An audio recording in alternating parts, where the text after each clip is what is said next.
internet messed up. Shutting the door. Look at that door handle. Ridiculous set. I got to turn the set. I can't block it. It's here. Maybe if I sit like this, we'll block the set. It's a new set. That's all. You guys know. How's everybody? I'm waiting for everybody to come on. Internet crashed as I went on, of course. After I had it fixed, it crashed. That's what happened. Hi, you guys. Hola. Look, we're going to fix the door handle on the set since we just moved. So we're going to fix it. Hi, you guys. Australia is popping. There. We're hiding the door handle. Much more appealing with a scarf over it. When in doubt, put a scarf over every random scarf, right? Random scarf. Oh my God. Hi, you guys. Hi, you guys. I'm back. I've got stories to tell you. I know, it's so cute. And I got a bunch of gifts in the mail before I left for my weekend. And this, oh my God, this is so incredible. Now I'm going to forget who sent this to me. Y'all are so nice. I know, y'all are so nice. Look at this. This should go on the door handle. I haven't figured out how to get rid of the door handle yet. This is 4 weeks in this location. Okay, this is from Megan Rose. Megan! Fucking Megan, I'm screaming. Look at this gorgeous, look. Beautiful. I had to leave it by my desk because I left, but look at this, y'all. No, it's not a red scarf. I don't need them coming after my ass to fucking kill me, right? No. They do enough harm. Hold on. Look. I can't even take the whole thing out. Look, Megan, thank you. Listen, this will go on the door handle. Isn't this beautiful? Megan. Oh my God, Megan, thank you. So beautiful. So, isn't it gorgeous? It's going on the door handle. I just figured out. I just haven't been home to put it on the door handle. And then we got, what did we get over here? Look at this. Oh my God, I do not know who sent me the microphone, so I don't have to use the fake microphone. Look, karaoke microphone so that I can talk on my microphone when I'm talking. Yeah, thanks, Chrissy, thank you. Look at this, I'm gonna put it on the wall. I'm gonna go by Keithy. Yeah, Muse in the other room, look. Did she get me a pink microphone? Who got me this? I have to look at the card. I opened, look. It's time for me to talk to y'all. Yeah, I'm bringing out the microphone. You guys are in trouble now. Thank you for this. Oh my God, isn't this amazing? Microphone and a dream catcher. I'm liable to get arrested by the end of the evening. Thank you so much. I wanted to thank you guys. I know it's so great. I wanted to thank you. She sent me a beautiful box and it is, here it is. I got the name. I just threw it down because I had to leave, so I went to the post office. And it is from Andrea McFeely. Andrea, thank you so much. It's so great. She also sent me, look, she sent me obsidian to go with the obsidian. So I have another obsidian. Thank you so much for that. Because obsidian needs more obsidian, right? Oh, I know, the mic's amazing, right? And then look at this. This was so great. So Andrea, she sent me, a wise woman once said, fuck this shit, and she lived happily ever after. There we go. Thank you, Andrea. Thank you so much. Look, it's so great. Thank you. Thank you for that, Reverend Jenny. Rev Jenny, not Reverend, Rev. Yeah, I'm in this outfit because it's summertime in my head. Because one of you sent me this last year and I wore the white one, but I haven't worn the sunflower one. So I'm wearing that right now. Okay, I know the mug rules, right? No, actually, you know what? When we're talking to Gavin Newsom, this fucking rules. Mr. Newsom. Gavin Newsom. Yeah, you heard me right. This will be when we're talking to the family members. Yes, I'm going to tell you about the retreat, y'all. I was away, Dan. Dan, I was away. Okay, so listen, y'all. I know. Hi, Charlene. Yes. I know. Pink microphone and jacket is a thing. Hi. I can't sing. Okay, so let me tell you about the retreat. Super fun. Super fun. Did you guys see? Remember? Yeah, remember, Dan? I was at the retreat. Well, maybe you don't remember because, like, who cares, right? But anyway, I was at the retreat. But look at this before I get started talking. This is from Megan. I have to hold it like this so I do not wreck it. But look, the dream catcher is so beautiful. And it matches Keithy's picture. So it's going to go up there. Okay, y'all. So I'm going to tell. Okay, so I went to the retreat. So first of all, yeah, the fire, it's hilarious. The pictures are hilarious of my face.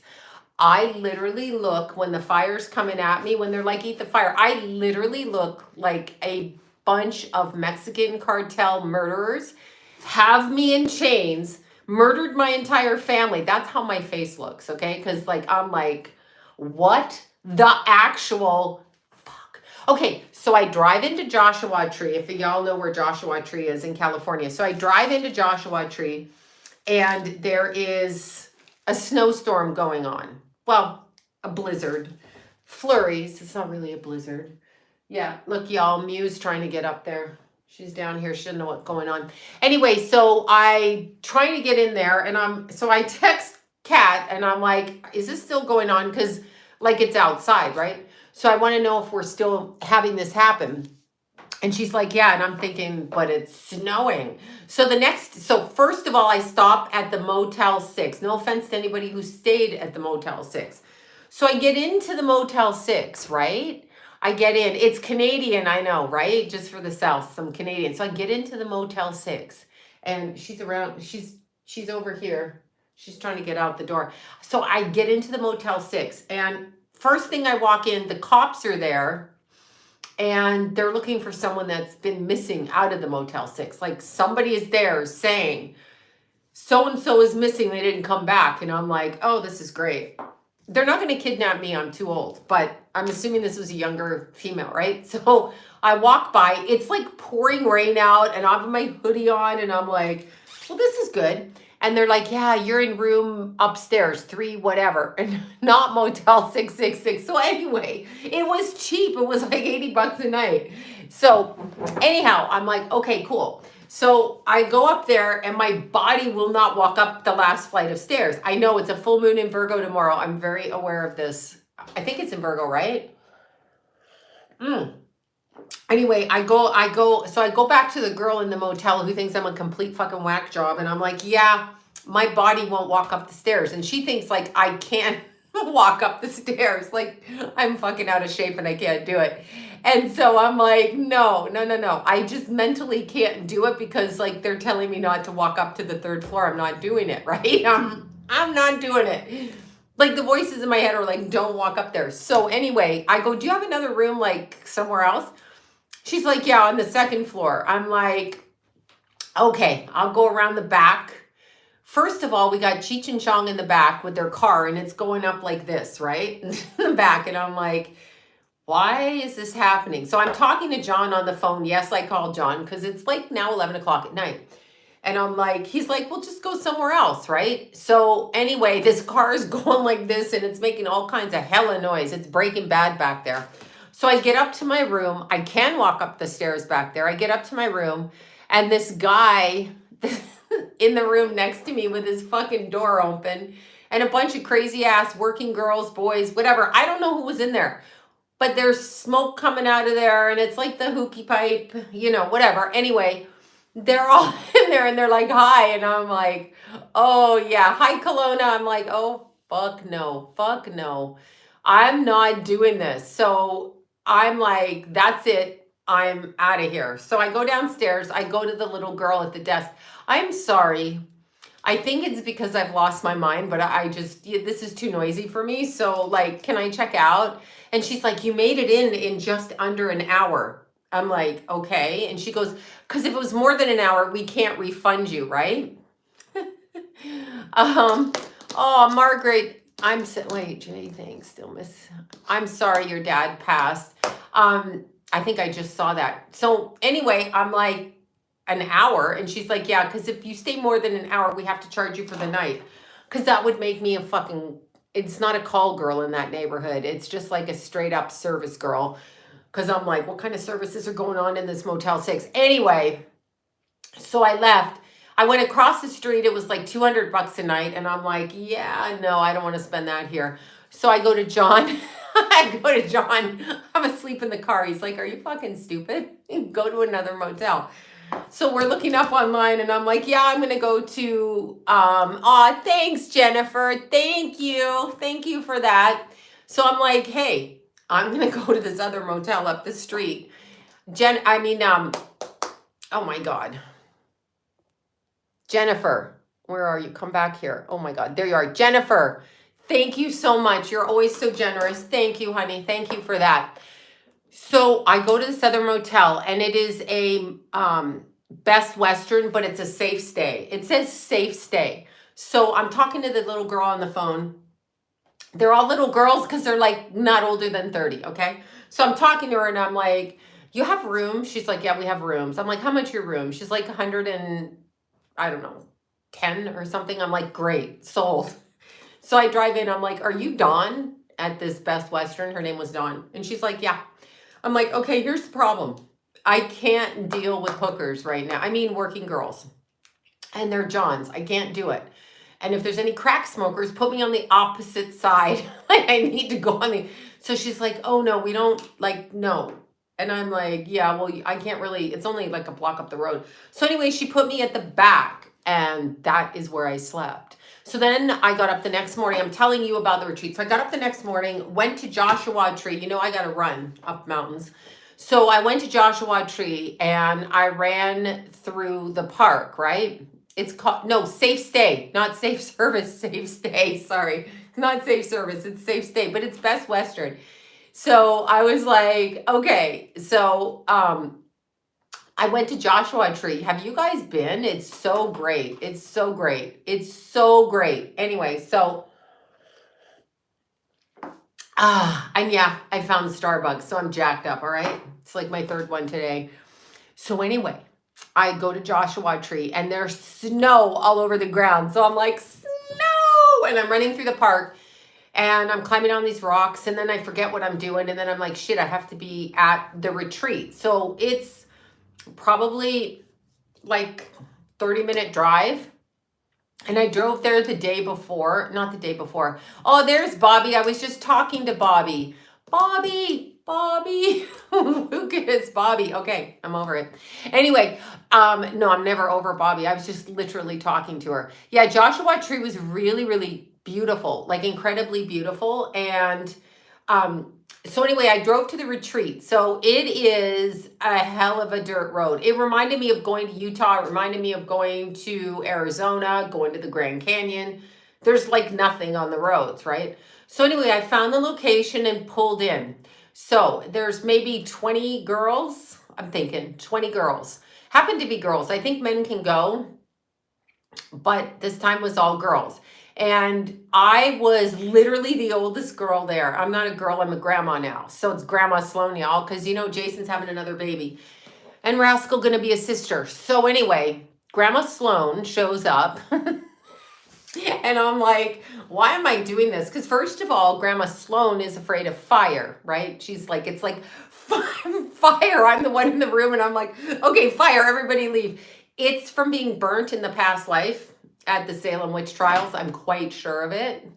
I was the oldest. There was one other girl, Marilee, and she was, actually we're both 56, but she just turned 56 and I'll be turning 57. Somebody on my Instagram was a bitch ass and she's like, you look okay for 58. Fuck you, I'm 56 turning 57. Anyhow, so Marilee was 50, we're both 56, but she just turned it like last month. And you're going to be 49. I know, right? Well, 49, I'd love to be 50. I thought it was over at 50. I'm beginning to think it's over now with the way that I don't stretch anymore. Anyway, a gal, call yourself a gal.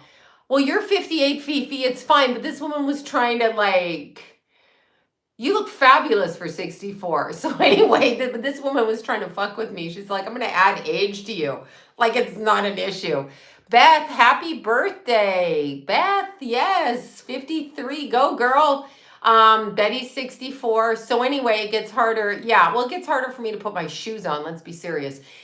Anyhow, so I pull up and there's all these beautiful women. So I'm going to describe the women. So we have to go around the room and describe who we are, right? And what should I say? Like I'm a fucking crazy bitch who has like phobias and mental problems. I don't want to spring them on them quite this early on. So I'm like, okay, so everybody goes around the room and there's like every single female there was beautiful, but in different ways. So everybody had a different kind of body shape, size, energy. Say my pronouns. My pronouns is don't fucking ask me stupid shit anymore. Pronouns, shut the fuck up. My pronoun is get the fuck out of my face. Anyway, so it was like everybody was really different. So there was burlesque dancers, of course. There were stripper girls, and how I announce myself is former stripper who doesn't ever claim to be a dancer. Like I just wanted to try this because basically Kat, that's a teacher, she taught me, because strippers are like, you know, give me money, pay attention to me, because it's all about earning your income. In burlesque, it's about like, do I feel like showing you this? Maybe you're a bitch and I don't want to show you. So it's a different power dynamic. Anyway, that's why I decided to do it, right? And so there you go. I never calling any, it's incorrect grammar. Okay, I don't know what the grammar argument's about. So anyway, all the girls were there. There were some really, March 18th, you'll be 47. You're a baby ass, baby.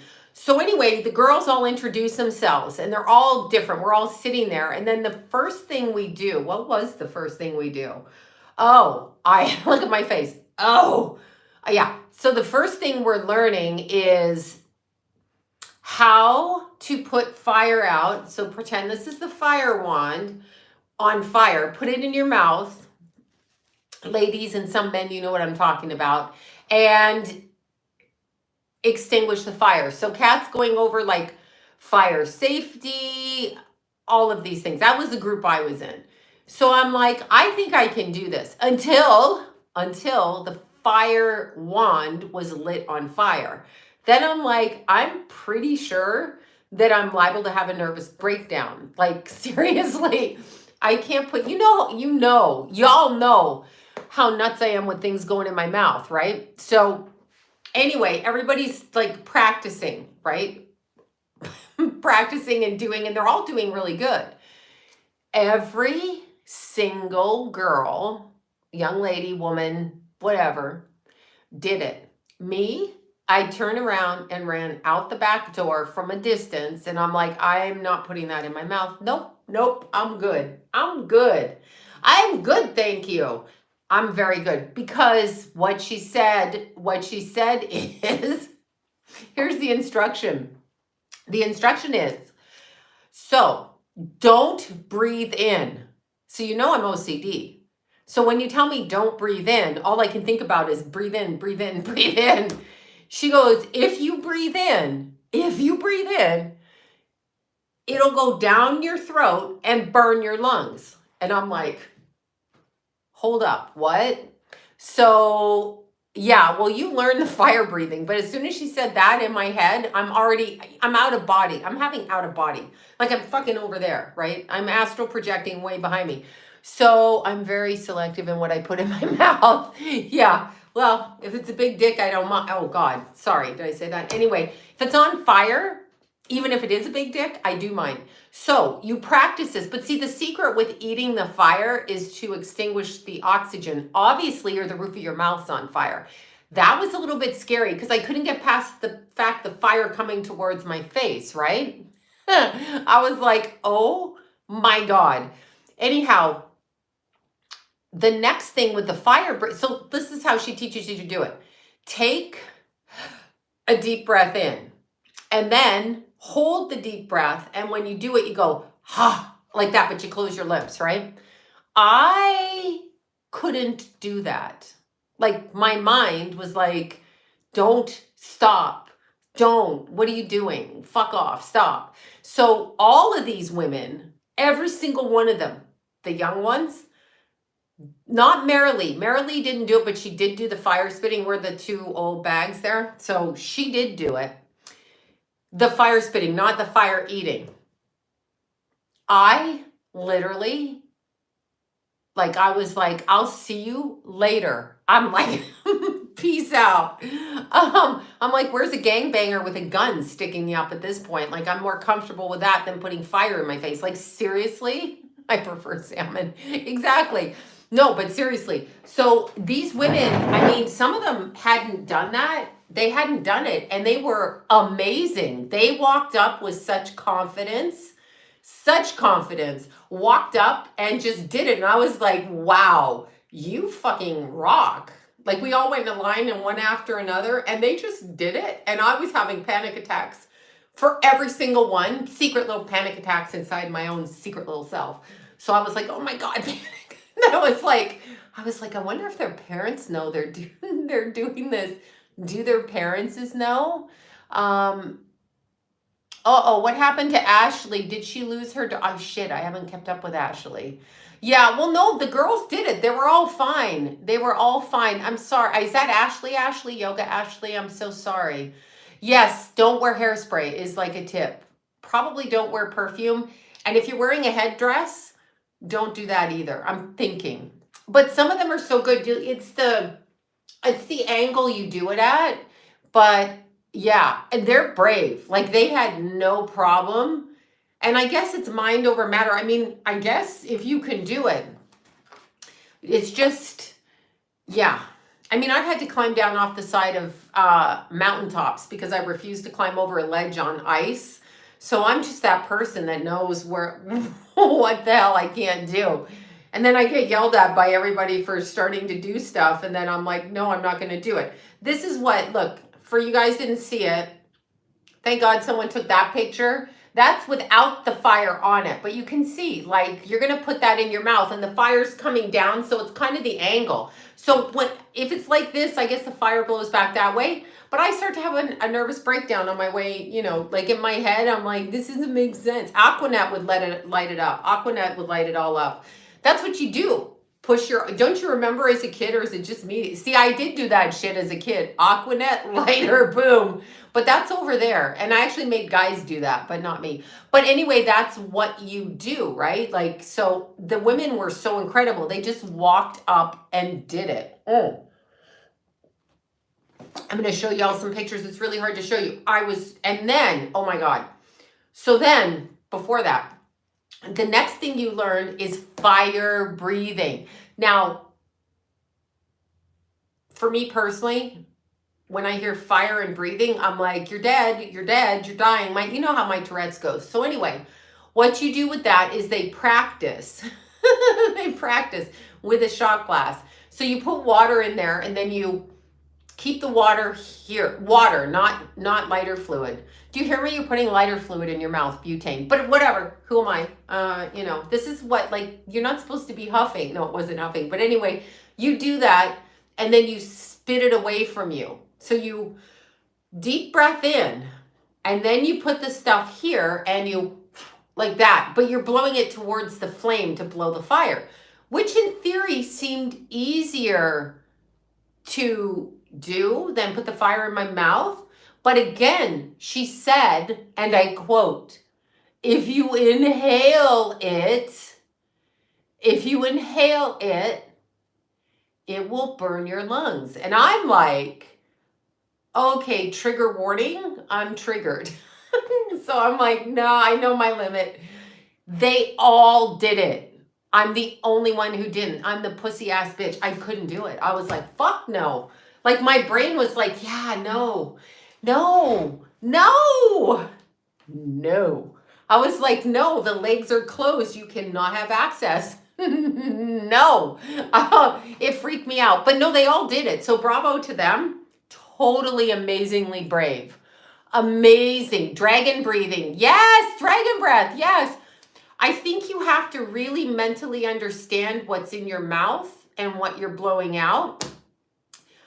But my brain doesn't work like that because I'm the one that's jumped out of a moving car, you know, going down the side of a mountain thinking before the car crashed. I was going to avoid crashing, and then I've gone down 50 feet. So I'm that idiot. So don't trust me. But having said that, yeah, fire dancers. Oh my God, they're so beautiful. They did it. They did it. I have to show you the picture. Oh, they're on that camera. Damn it.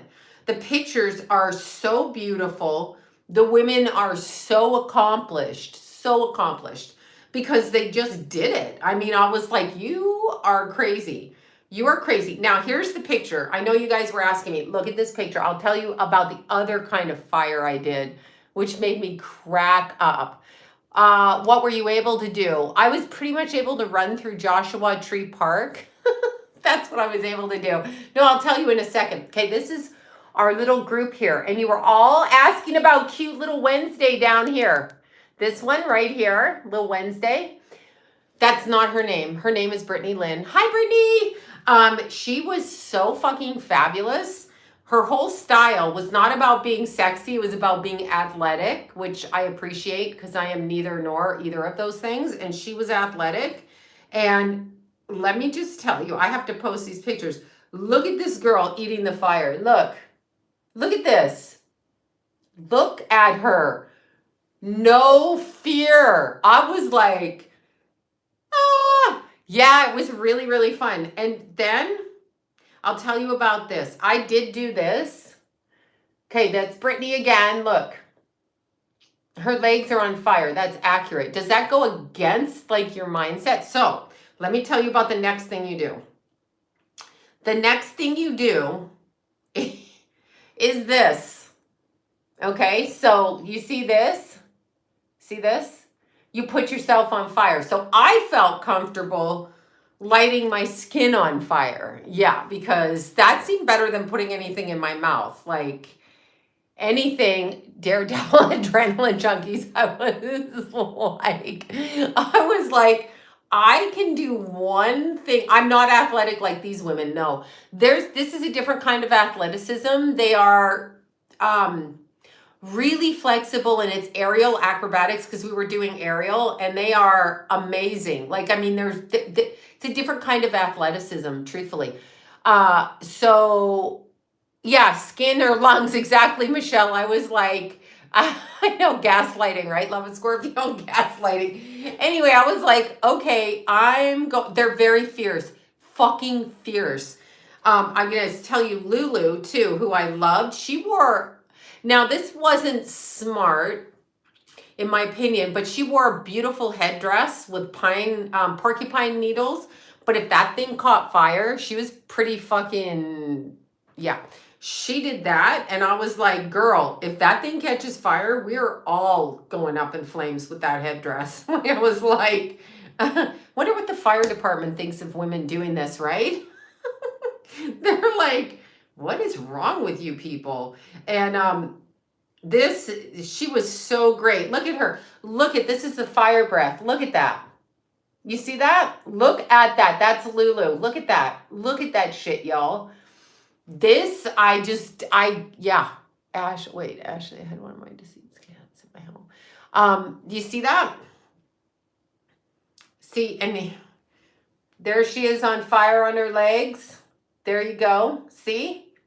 Okay, so, and there she is eating the fire. You see? It's just, they're amazing. So the next thing you learn is how to do it on and don't do this at home, you cheeky ass people here.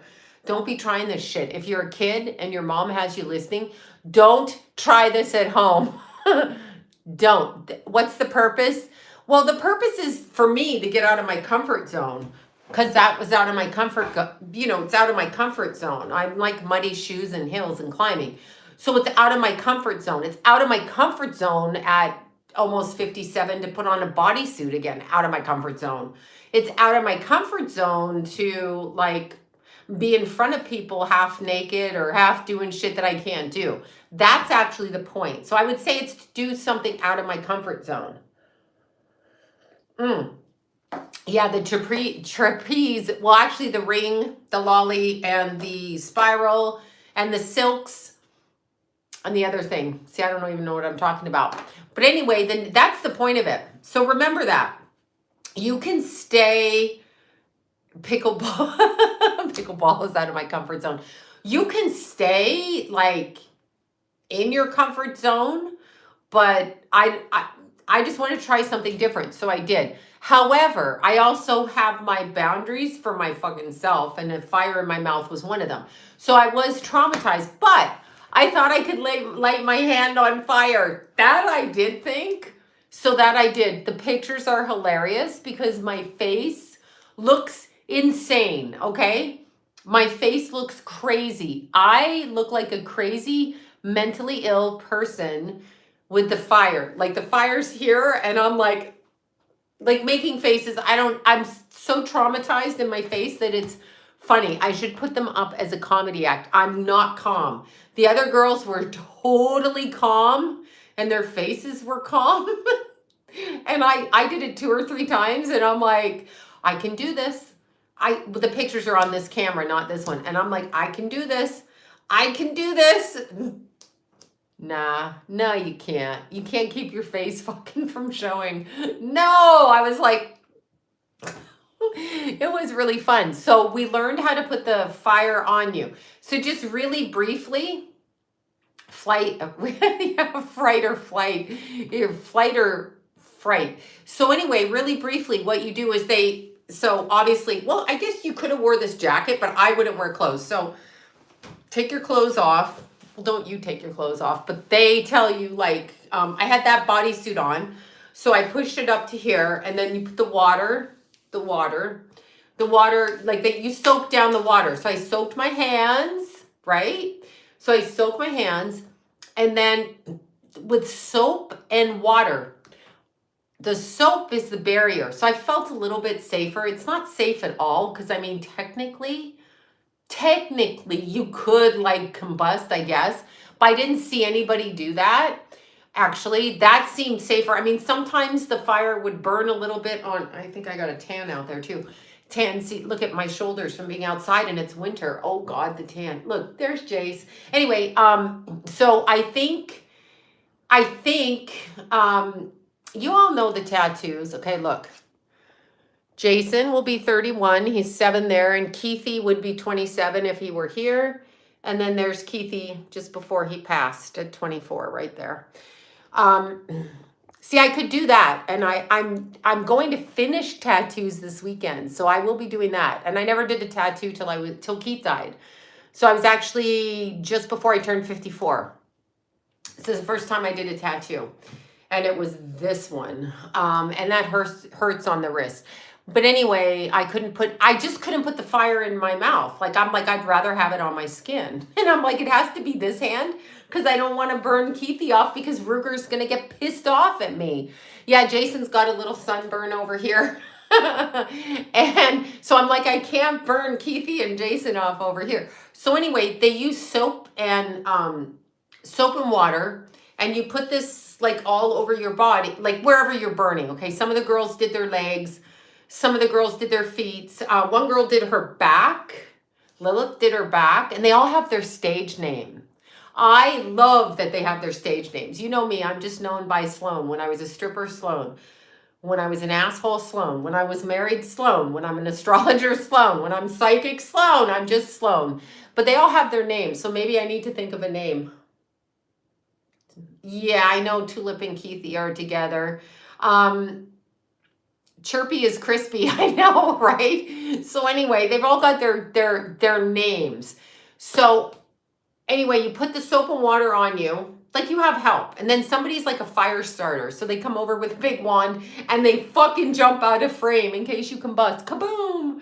So anyway, they put another bucket of soap and water over there. My stripper name was Marissa. Marissa girl! Take it off, Marissa. Take it off.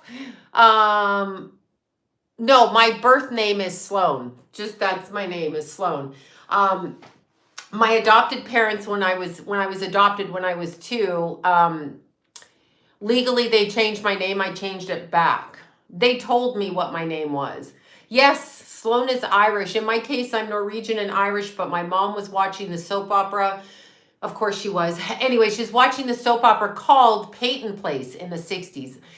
And Ryan O'Neal, who I fucking hate. You know how we make fun of Ryan O'Neal here. Anyway, Ryan O'Neal was probably raping a character on the show, and her name was Sloan. She was the girl that got raped on the show. I thought, wow, awesome. And she named my sister Tara after Gone with the Wind. I'd rather be Sloan. I don't want to be Gone with the Wind. Anyway, so you there's another bucket of, I'm going to talk about Justin Bieber too, because he's the next one.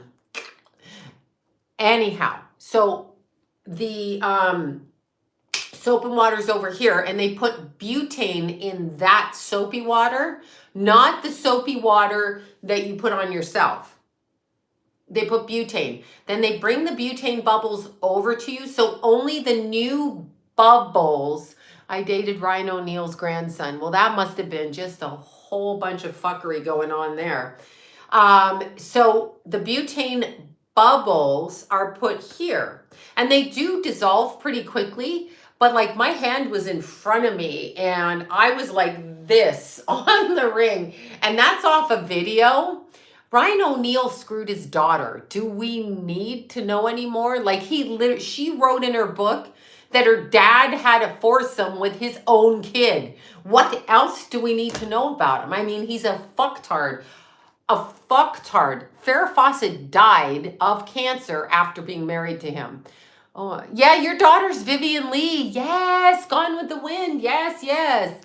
Marilyn Manson. Yeah, I don't know. I told you what happened to John when we were backstage with Ozzy and Zach, New Year's Eve concert before, I think it was might have been January of 2019 at Staples, and we were all backstage. Zach was backstage, Marilyn Manson, John 5, Rob Zombie, all of them. And so Johnny's sitting there and Manson's coming off the stage, and literally Sharon was behind us, and because it's all that whole thing, Randy was behind me, and of course I had my big cross on because like I'll put my cross up there like this. Anyway, Manson comes off stage. You could see Johnny was he was repelled, but that's because I think that Marilyn Manson is really high, and you know how that whole concert went because yeah, no, of course he's possessed. I don't understand how people don't understand. They conjure up entities, which you can fucking do that if you want. But the problem is when you do that, you can't get them back out of your body when you conjure up entities. Like they will take over.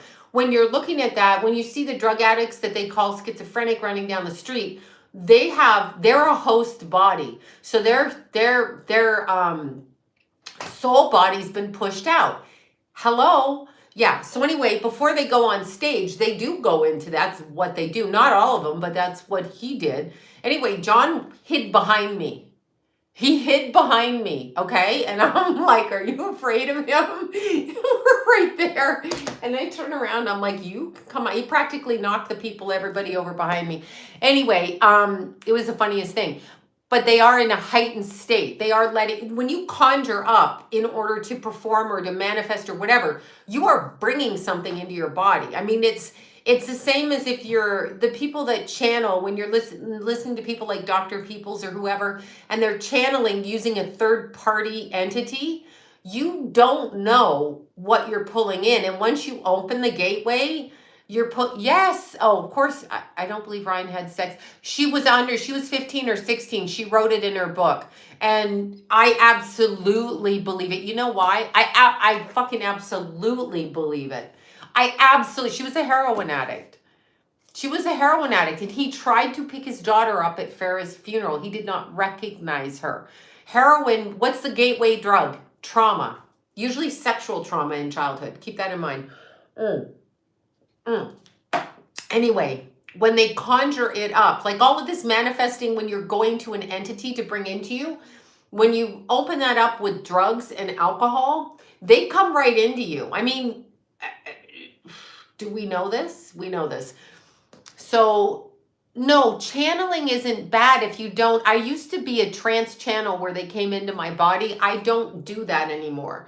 I stopped that when I was in my 20s because I wasn't in my vessel. I literally would fall asleep while I would pick things up, and my body, I have no memory of it. Like they can't have it. You may be talking to you don't know who, and they will trick you to get in your body. So you really don't want to do that. Ryan O'Neal is disgusting. Do we not hate him? Like, I fucking hate him, okay? But when you're in the metaphysical world or occult world, you understand they call what that's go to the Middle East and the genies and ask Bobby about that. The genies and the gens. I mean, they conjure them up to help themselves. That's what they're doing. So you have to keep the vessel clean in order. You can still manifest, but I don't do it in the old way. I used to do it as a kid because I didn't know what the fuck I was doing. So there's that. But let's see, Sloan, I asked Ken Mars to look into, oh my God, Caitlin. Yeah, poor Caitlin. She is still alive. And if Carmen's out here, she's still alive. That's sex traffic. She is still alive. She's not on the other side.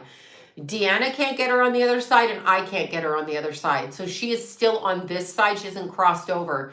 She hasn't, let's see, as a drug and alcoholic counselor, I totally believe that. I've heard. Oh my God. That's why, do you know why alcohol, I'm going to switch back to the butane bubbles in a second. Do you know why alcoholics and drug addicts don't stop? Do you know why? We love Carmen. We love Carmen here. We love Carmen. So do you know why they have a hard time stopping? It's not because like they're so fucked up, they're out of control. If you let something into your body and you're unaware of it because you're fucked up, you're doing heroin, you're, smoking it. You're doing oxy, you're doing fentanyl. Fentanyl is bad, but meth is the worst. So you're doing any kind of thing like that and they're coming into your physical, which is not hard. You can feel them. I tell them, no, you have control over your body. Little kid psychics, like Jason when he was little, used to have them all around. Little kid psychics have to learn to tell them no. If you allow them in with your permission, they will try to come in. I'll tell you what I watched. I was at the Starbucks in 29 Palms.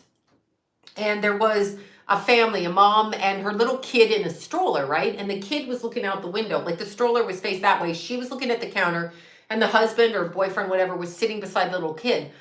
Little kid was maybe 8 months old or whatever. And he was like giggling his feet and doing all this. And outside the window was, I couldn't tell if they were male or female. So I don't know their pronouns, okay?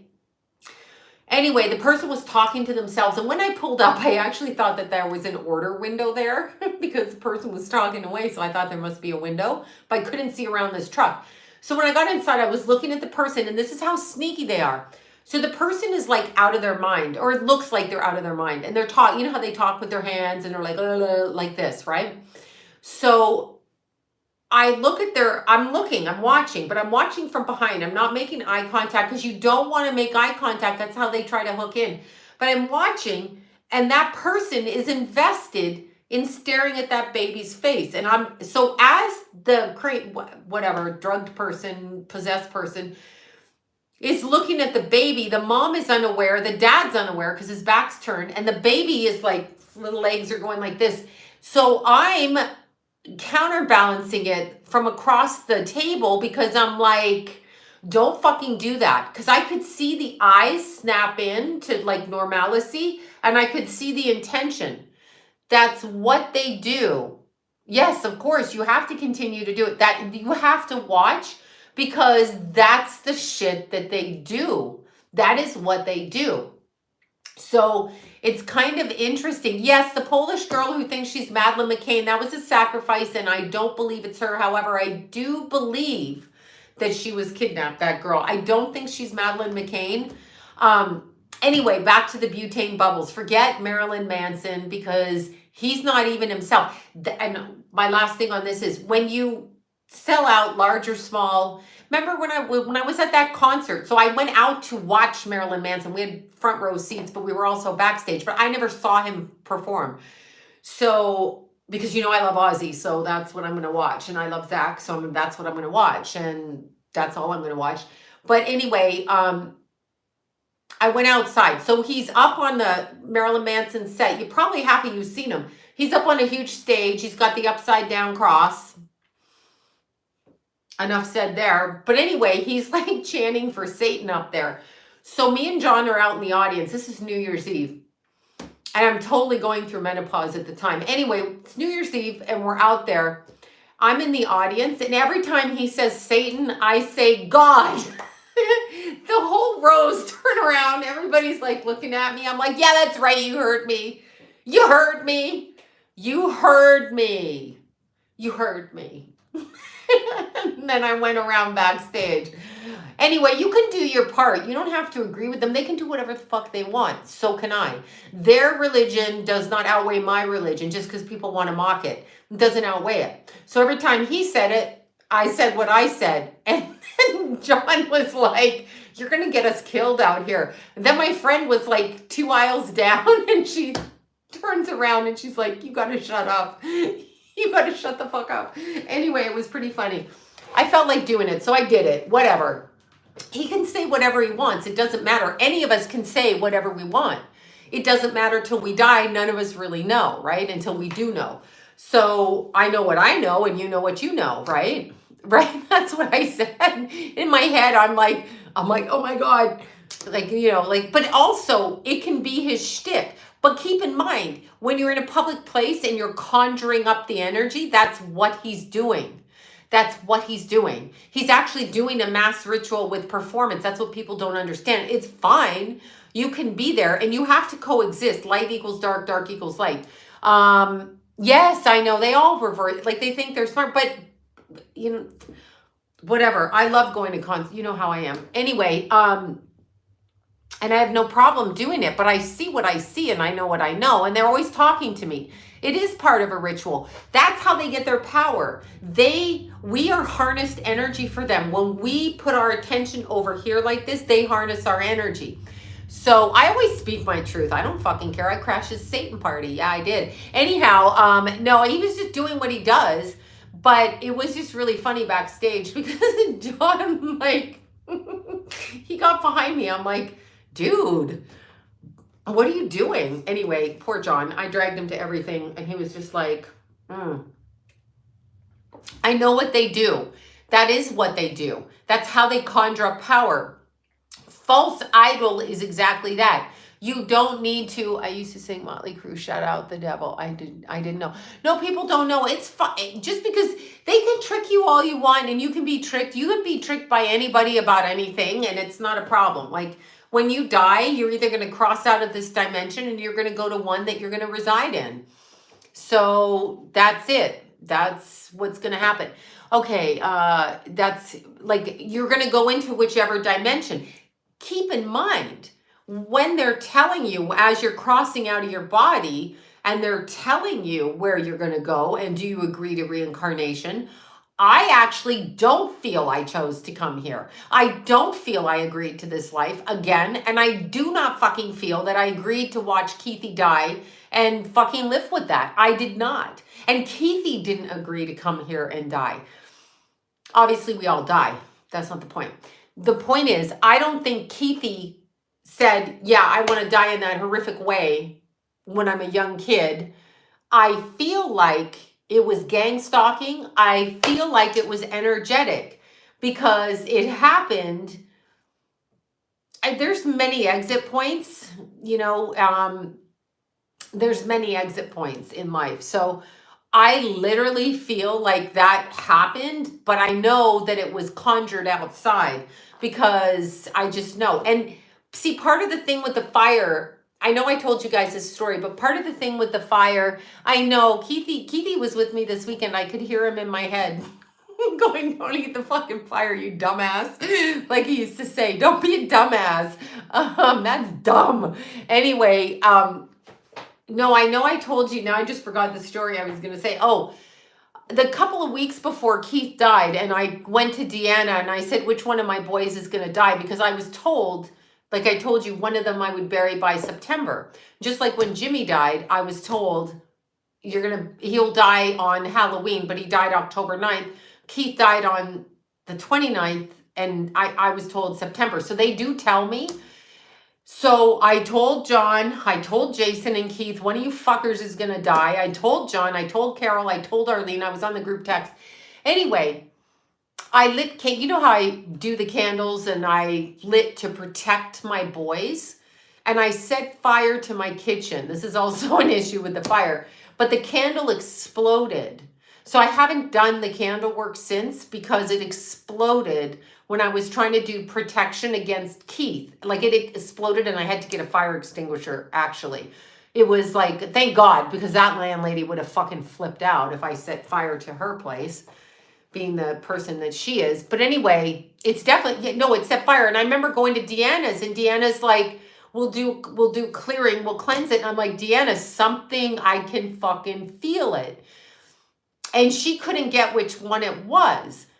And she just kept saying, I'm not hearing that. But she's, like that. But it was just, it just blew it up. So I was trying to break the energy that was being thrown at us because, yeah, you remember that. That was way back. So but I was trying to break the energy.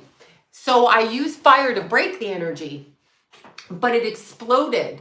So when I wrote, and I used the Seal of Solomon, who used to use the gens to conjure up, but was told to by God. You see? So are they good or are they bad? I don't know. And they do say genies and gens are demons, and they say angels are demons and devils are demons and aliens are demons. Everything's a demon. I think they're entities. I think entities, like people, can be good or bad. So I feel like they can be, well, I was trying to break the energy, but it caught fire all over my kitchen. It probably wasn't for Keith. Yeah, exactly. I knew one of them. I wasn't told when Jimmy died. I was told, and I had the conversation with Jimmy before he died. How do you want me to bury you? Because they don't fucking listen to you. But anyway, the point is the candle broke. So the energy around it, when a candle flame intensifies, it can mean one of two things. It can clear, it can break energy, and it can also open up energy. So you have to know what you're doing with it. I'm talking about candle magic, candle. When you're doing that, you have to know what you're doing with it, right? What is Next Level Souls about? Next Level. What do you mean, Jennifer? What is Next Level Souls about? You mean when the soul crosses out of this dimension? It depends what you're doing. Why do you keep typing your own name at Lori Miller? It's probably a troll copying Lori. Okay, wait, it's a near-death experience. I don't even know what we're talking about with that. But anyway, getting back to the butane bubbles. So the butane bubbles, you put the bubbles here once you've all soaked up, and those bubbles have the butane in them. This was safer for me. And Carly, one of the instructors, she's like, I think you can do that. I did do it. I didn't do it with a happy face, but I did it. Yes.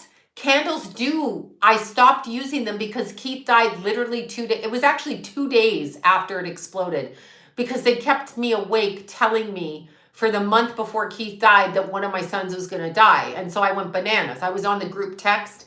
Carol, if she's on here, Carol was listening. Carol offered to steal the motorbikes from both the boys.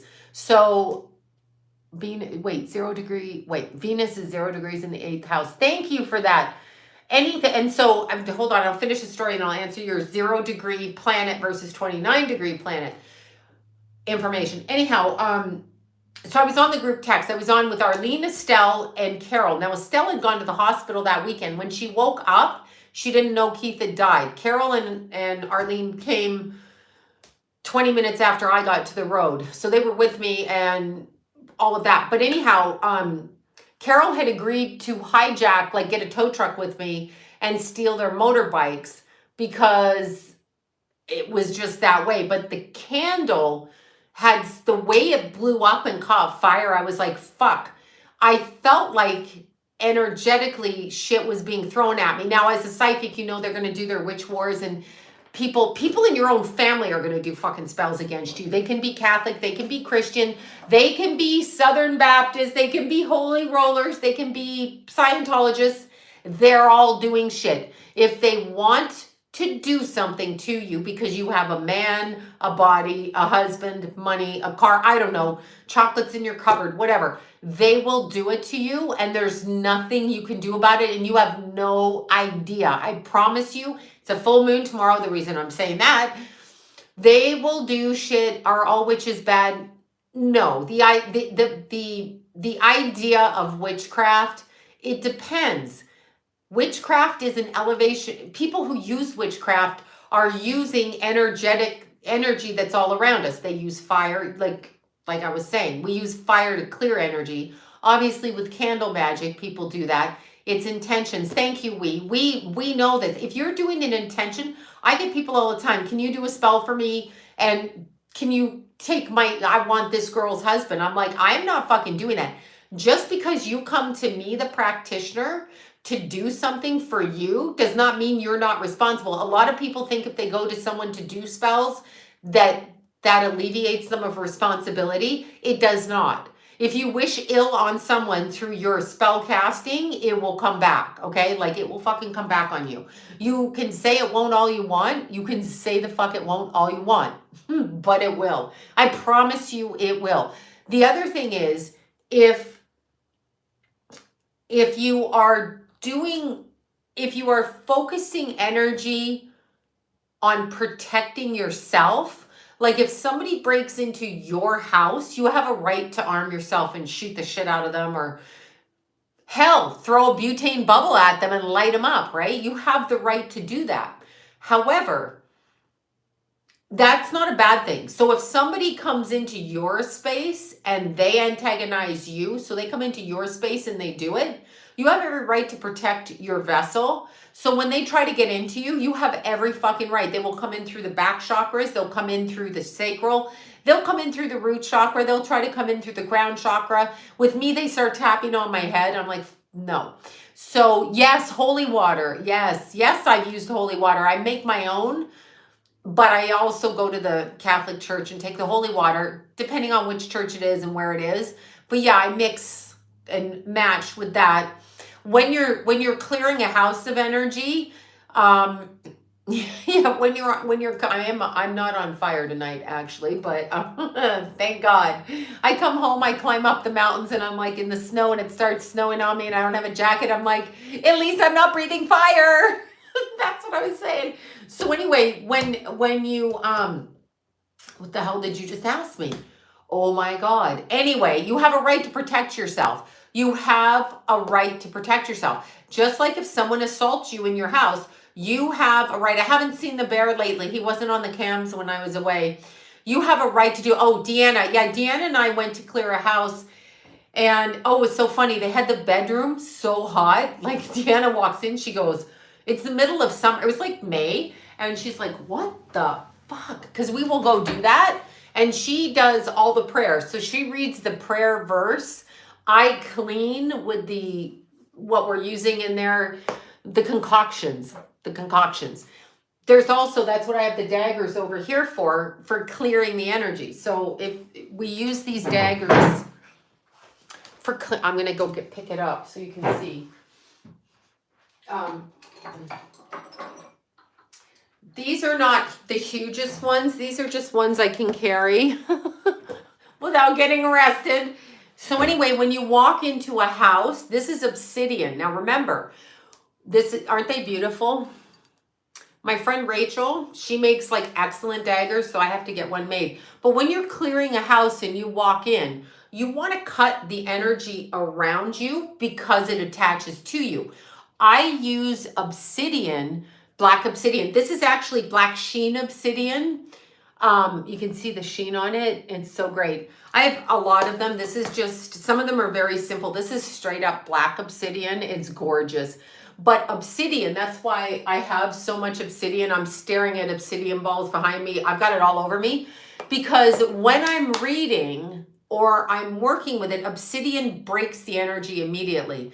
So when somebody comes, okay, so let's say when I was doing readings, my entire life, not on the phone, but people sitting in front of me, which they would used to come to the house before I moved out of the house. Anyway, not the point.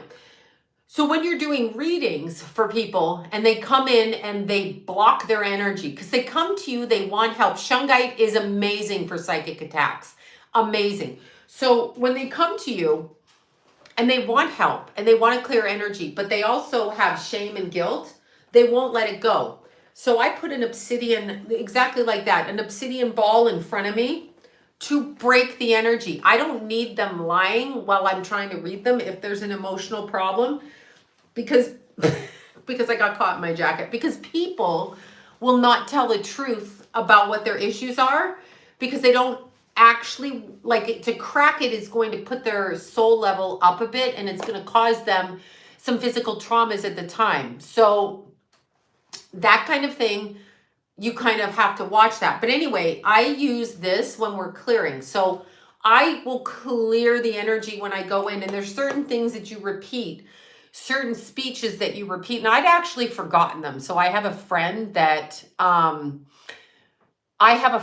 literally had to tell me what it was I needed to say when I walked in order to, there's a language that demonic entity presence speak.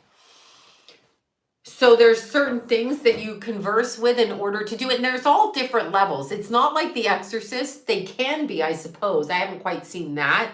But I have seen some pretty fucking scary things with people when their eyes, and that's what I was going to say about drug addiction. When you're a drug addict, if you are constantly leaving your body, because that's what alcohol does, it's what drugs do. So you're constantly leaving your body and you're allowing something to come in. It's like getting drunk and leaving your front door open of your house, I'm talking about.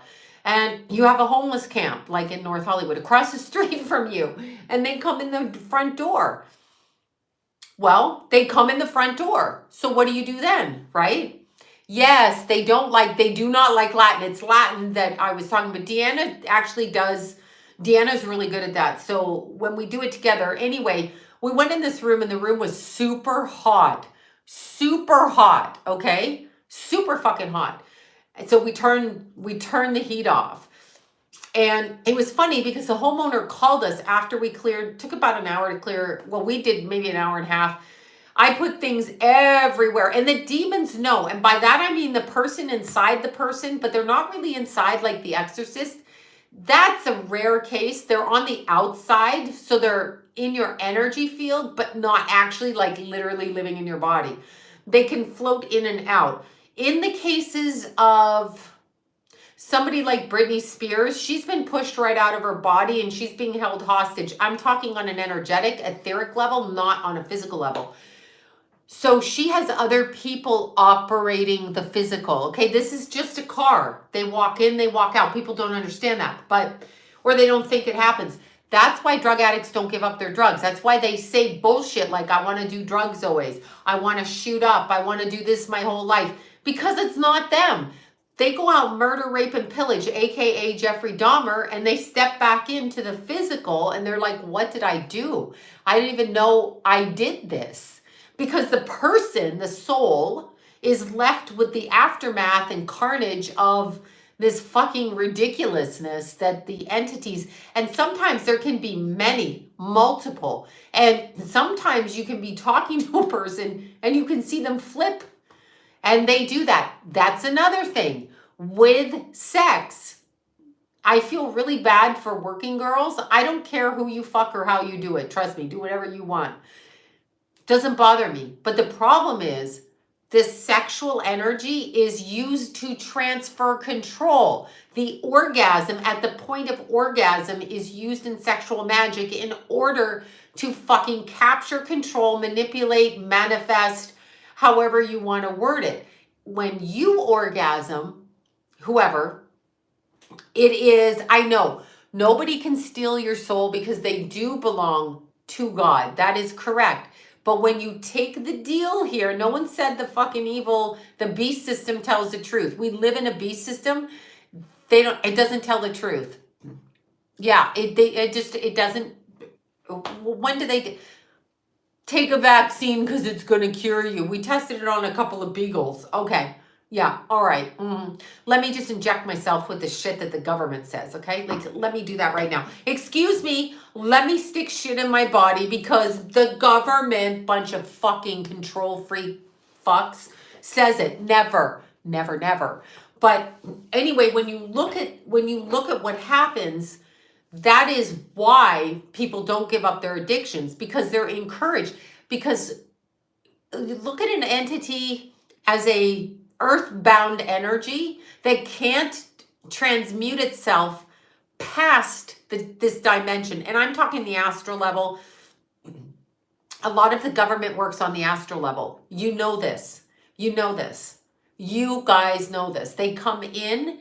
That's what they spy on us. So the wars that happen have already happened time-wise a couple of years prior, and they fuck with us. And they know everything. And that's what they do. Look, Starbucks water. That's what they do. She speaks with a British accent because she's got a British person in her. But those souls or lack of souls, because remember, not everybody's human on this planet. I know. John's like, you've got to stop saying that. But not everybody's human. There's a lot of disincarnate souls. I told you, Jason, my son taught me that. My son taught me about the silver cord when he was 2.5. He's a straight up medium. I'm not allowed to say that. But anyway, that's what happens. Okay, that's exactly what happens. It does happen. So there's people walking around that are not human. You can see when you do it. I've always been able to see demons in people. Always. As a kid, people would talk to me, and how it shows up like that movie Alien. When you see, what's her name? Oh my God, now I just forgot her name. What is her name? Sigourney Weaver. When you see Sigourney Weaver in the movie Alien, and then the alien comes out of her, but she is here, demons come through the energy field. They will show themselves to you. I told you, I used to kick boyfriends out of my house because their face shape-shifted in front of me. And that's why they say you're schizophrenic when you hear and say things, because they don't fucking want people to know the reality of what's going on. Yeah, you can see it in the eyes. You can definitely see it in the eyes. So anyway, I use obsidian. These are obsidian daggers. This is what I use to cut energy when you walk in a house, along with prayer and along with different substances in order to put around the room. And usually a certain amount of time is spent fixing the house. Now, I'm going to tell you this, though. You can clear a house all you want. You can clear. How can a non-medium tell? You can feel people. You can see it in people. Start looking at their faces. They melt in front of me. I talk to people all day long. I can see. But anyhow, switching subjects for a second. Murdoch case. Didn't you love how O.J. Simpson gave his commentary on that? O.J.'s like, well, I think he could get off. Excuse me, Mr. Simpson, do you have something you'd like to tell us? Would you like to tell us something?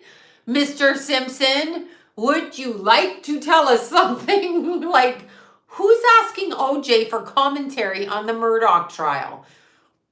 Who? Please tell me who. Like what? Anyway, weird. Okay, 0 degrees and 29 degrees. 0 degrees. 0 degrees of any planet sign, placed in your chart, like the 29th degree, means you are not going to get out of the experience of the sign that is 0 or 29. It's so pivotal a planet that is the planet that activates your soul development. 0 or 29. Remember, everything goes from 0 to 30, right? So if you have a planet, and by the way, Bobby and I are both 29 degrees Leo rising, first house Virgo, but if you have a planet at 29 degrees, it's activated. If you have a planet at 0, it's activated. It's Orangeville, Ontario. Yes, I remember it. It's activated. I remember it because Honeywood, Ontario is where we had our cottage, and Blue Mountain, you know all about that. And wait, Alliston, was it Alliston where the hardware store was? Was that right? Am I right about that? Anyway, I just flashed back, and I flashed back to taking garbage to the garbage dump from the cottage, and the bears would eat the garbage. Now I'm living in the city, and the bear eats my garbage. What the hell? 29 degree Libra Jupiter and 0 degree Sun, Sag Sun. That means your Sun and the Jupiter, whatever you said was at 29. This is prominent in your chart. Timmins, Ontario. There you go, Timmins. Lilith is a dark moon. So when you're looking at the dark moon, it is what is hidden. So you could say it's your shadow self, but it's also what is hidden in the energy field on an emotional level. So what triggers you? It's safe to say fire triggers me, okay? I know, the bear. Fucking 500-pound bear in the driveway the first week I move in here. Excuse me, I don't mean to bother you, policeman, but I can't get in my house. It's 1 o'clock in the morning. This fucking bear won't leave. I don't know who to call. Like, he's not listening to me. Anyway, Deanna still laughs because I was like, oh, look at the cute bear. He's so big. She's like, why are you talking to him like that? I'm like, so he doesn't kill me. Anyway, when you're looking at 0 degrees, you're looking at a focus on that planet. In the 8th house, what is the 8th house? The 8th house is a natural house in the natal chart, the natural wheel of Scorpio. What is scorpionic energy? Scorpionic, Plutonian energy, which, by the way, the United States is in a fucking Pluto return. Good God. Okay. Anyhow, Plutonian or Scorpion energy or 8th house energy is all about the undercurrent of occult, money, sex, death, ritual, and all of the undercurrent of manipulation that goes on that we don't see. So what is hidden? What happens to the pipes underneath the house? What is hidden, right? What is hidden? So when you're looking at that kind of energy, you're looking to find out basically the manifestation of things, not the overt, tangible, like, this is my iPad case, whatever, this is my earpod case. I can see it, I can feel it, I can do that. That is not what that is. Okay, it's not. It's about understanding the energy that goes on beneath the surface. So yeah, there you go. 10th house, 0 degree Cancer in the 10th house, you should be a PR person. That's PR. Yeah, you can dye your hair during the full moon. You're getting rid of the old color. I do everything I want regardless of oh, there your rising's at 20. There you go, 29 degrees. Do people hate you or what? Yeah, I know. They either love or hate you. Because you got, and that's the same with Bobby. You got the Virgo in the 1st house, which is really OCD. And quirky and strange-o. And then the Leo, which means people are haters because, whatever. But, okay, getting to Justin Bieber. Now, totally switching subjects. And let me just say to you guys, oh my God, the silks. I'm switching subjects again. So going back, I'm going to talk more about the weekend. So then we had the hoop, the ring, the acrobatics, the silks. I'm not well versed in any of this. So for me, it's like, whatever. I didn't expect to know how to do it, but I tried it without killing myself. So that's good. John's like, you should watch if you crack your neck, break your neck. And I'm like, you are not my mother. You are not my mother. He's like, because we had a friend actually, that in November, Keith's best friend's dad, who was only 49, and he was used to doing it because he works at the studios and he climbs up shit all day long. Anyway, Drew fell 5 feet and broke his neck and died like that. So he literally died in November, like just this past November. Shout out to Andrew, Ali, and Tia, because I think of them often because my Keithy loved them so much. And they did so many nice things for his funeral. And so poor Drew, their dad passed. Yeah, that was in November. We were there on Thanksgiving. I think it happened the night of Thanksgiving. And he was not even at work. Like where Jason works, they climb up 300 feet and all of that. He wasn't, and they care, there's injuries. There's people whose kids have fallen off the rafters, literally working at the studio, doing that. But, yeah, Drew fell. That was the point John was saying. He's like, it didn't take much. Drew was cutting down a palm tree and he fell. And so that was very sad. That was very sad. So anyway, that was super sad. Wait. Bieber and Dr. Phil. All of a sudden, Dr. Phil is quitting. I don't even care, but having been involved on that side of the world for quite a while, why is Dr. Phil has enough money. Does he need to make more money? Which means all of the staff is, out. I'm thinking. Okay, let's look at some other things here. Okay, here's let me look at, I want to show you. So anyway, I learned about all of the hoops and the silks and all of that, which was really kind of cool. It was really kind of cool. Not anything that I'm personally good at, because I'm not personally good good at it. Oh, you mean John? Of course I love John. Of course I love John. I was on the Paramount set for a long time, till I was banned by somebody who ran the studio for about 8 years, who thought I was a witch. That is a true story. That is a true fucking story. I was called a witch. I was at the Paramount lot. I'm talking in the early 2007. Anyway, a former friend of mine had me make a phone call, and I stupidly made the fucking phone call. Hello to the person running Paramount that we were dealing with because we were selling our TV show at the time. I made the call. Hello. And I said what she wanted me to say. Patsy over here said it, and got the reputation of being a witch. Yeah. Is that you, Lula? Got the reputation of, yeah, I miss John. That's probably John. You're probably John heckling me here. Anyway, I got the reputation of being a witch. That particular vice president at the time of Paramount, former vice president of Harpo and Oprah, went to work for, God, now I can't remember the name of the network. Anyway, one of my clients was working for Chelsea Handler and called me. Now, they love psychics at Paramount. Dr. Phil's staff loves psychics. That's all I'm saying. I'm not going to like divulge, but they love psychics. This is how I know these people. They love psychics. All psychics. They travel with psychics. They ask psychics. All of Hollywood does. So understand that. That's a thing, like going to the dentist. Anyway, so long story short, my really good client who used, this is how I met you, Ashley, through your sister, Whitney. For those of you who don't know, Ashley is the sister of Whitney. They're both last name Cummings and two broke girls. Anyway, I met Ashley through Whitney, who was referred by this particular client when he worked at Jay Leno, aka Johnny Carson, prior to that. And when people would come into town, they would give me as a gift, meaning you get a psychic reading, the studio pays for it, and you get a psychic reading, right? Meaning you come to talk to me. And at the time, that's when I was living close to the studio, not the point. Anyhow, long story short, this particular executive and my particular client were at another network, and I can't remember. Anyway, he was working with Chelsea. He happens to say in front of this woman, I've got an appointment with my psychic, which is totally what Hollywood people do. And she says, oh my God, who's your psychic?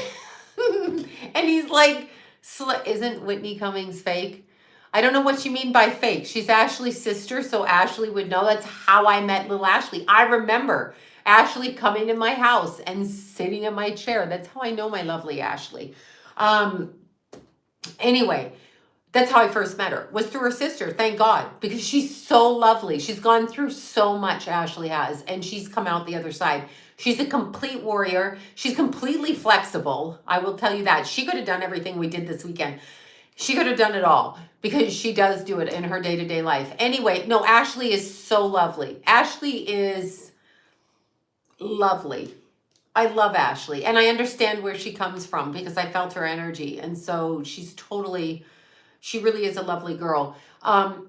Anyway, my client says, hi, Anthony. Are you in Toronto? Anthony in Toronto. Yes, you are. You changed your handle again. I'm like, what are you doing? You changed your handle. Anyway, so my client tells the former head of Paramount, I have to go get my psychic reading from Sloan, right? Her face drops and he calls me. He's like, I think I almost got fired because I was getting a reading from you. She does not like you. I'm like, long story short, she thinks I put a spell on her. Not that I haven't threatened people with that, but I just didn't. I got set up by another friend who wanted me out of a particular show. Long story, but that's how these bitches run. So, witch wars. That's actually a thing. So anyway, I don't feel that, yeah, that actually happened. I don't feel that girl is Madeleine McCann. I do feel like she was stolen. That's what I mean. Ashley is very, very genuine. I love Ashley so much. And Bobby. Hi, Bobby. I love Bobby. Thank you. That's from Cato. I know that. So anyway, switching topics again.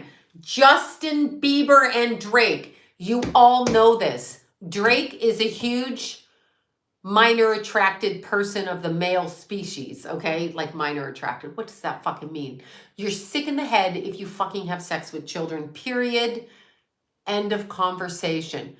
But he, Drake, is the one that, why am I not allowed to say raped? Why am I not allowed to say that? Why do I have to speak? Of course he's a Scorpio. Thank you, little sunshine. Of course. Isn't Drake Canadian too? Is that correct? I do not like him because I know how Bieber got where he got. So what do you think of Seth Rogen?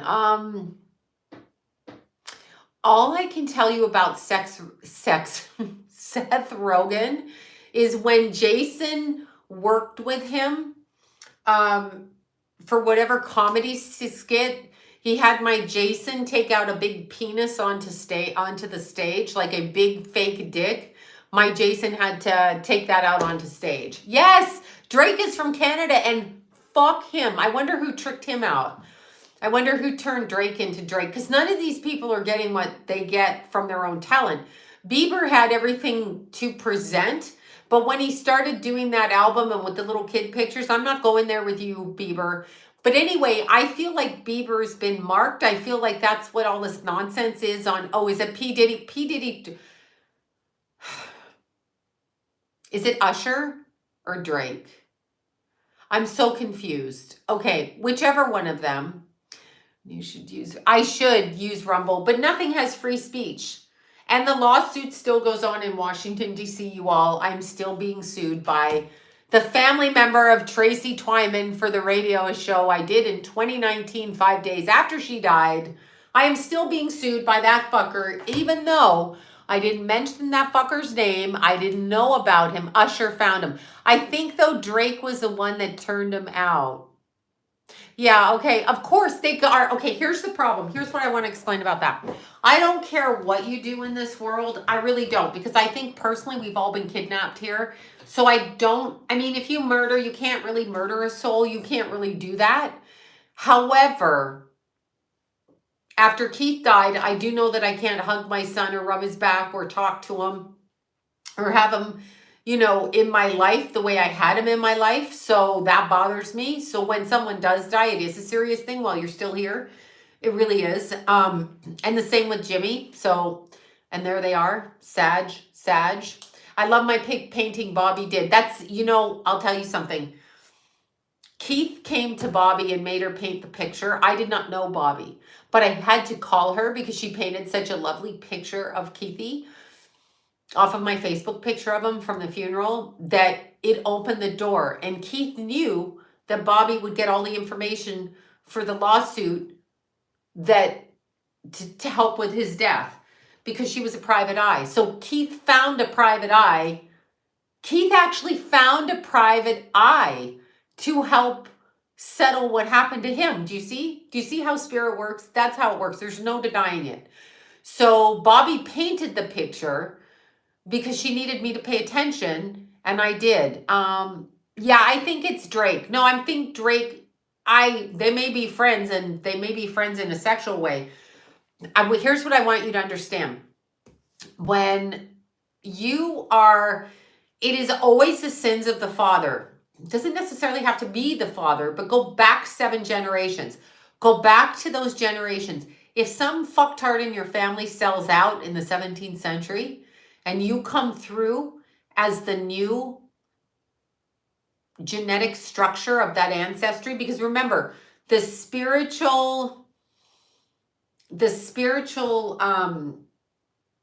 etheric body of the human being and the lineage, not genetically, but structurally. That's why some people can see through the veil and others can't, because it's structured. So the lineage of the way we're made up carries the code of the people that buck the system. Those people are born into the same lineages, the same family types, and they are born over and over and over and enslaved. So part of what is going on directly right now, P. Diddy's a piece of shit. what's going on, and that goes for J-Lo when she kept her mouth shut way back in the day when the murder happened in the club, because it was a murder and it was a shooting and it did happen, and she said it didn't happen, but it did happen anyway. Oh, Clive, what's his name? Davis, whatever his name is, another one. Anyhow, when you carry the energetic, it's a generational sins of the father. When you carry it down, that's why Ellen, you mentioned Twitch. That's why Ellen is Ellen. That is why that lizard queen in England is who she is. That's why they're like that. They keep recycling. Problem is, we're here recycling. Now, some of us, and it's not me, allegedly chose to help balance the energy of this planet. I was kidnapped. My face is on a milk carton in another galaxy. I am not supposed to be here. You will never convince me otherwise. I did not choose it. All those new age fucks that say that, I absolutely know I'm in bondage here, okay? This is bondage in hell. This planet is not a good place. So when Diddy's own cousin, of course he's evil. Yes. Like, of course he's evil. And by evil, they fuck children. If you don't think that's evil and you think your fame and money is a trade-off to fuck a couple of kids, then that's what you, oh God, Doug Ford and Rob Ford. Here we go with those two again. All right, gonna do this. So, is it Rob that's dead? Or is Doug dead? Fuck, gotta look that up. Which one's dead? Doug or Rob? Which one? Because I'm gonna do my impression of the newscaster while that fucker's on the radio. Hold on. Did Doug Ford die, right? It was Doug, not another Rob Ford. Is it Rob or Doug? Which one's dead? Which one's dead? Oh my God, Doug Ford. God, you know. Okay, oh, his name is Douglas Robert Ford. Born in 64. Yeah, okay, well, he's not dead, so it's Rob that's dead. Rob Ford. I always have to look this up. Yes! Yes! Fucking Rob Ford. Okay, so here's Rob Ford. I'm the newscaster, and I'm talking to Canadian Prime Minister, whatever his name is, Rob Ford. Yes. Mr. Ford, what do you say about being caught outside of the fried chicken fast food place smoking crack while fornicating with a transgender prostitute? Rob Ford. I'm now Rob Ford. I like to eat pussy. Meanwhile, Mr. Ford's wife and children are standing while the reporter sits there like this. And the wife is like this. Why is that guy running a country? No, I'm serious. He said that. I like to eat pussy. Okay, first of all, you're with a transgender. So maybe you're with a woman who has a penis. So you do like to, yeah. Anyhow, you get the point. So ask yourself why we are in countries where these people run. Like, who voted for him twice? Which brings up Trudeau. Who voted for him again? Who? Who voted for him? Who voted for that fuck?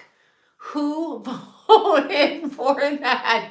Yes, it's a karaoke microphone that was sent to me from Andrea McFeely. Thank you, Andrea.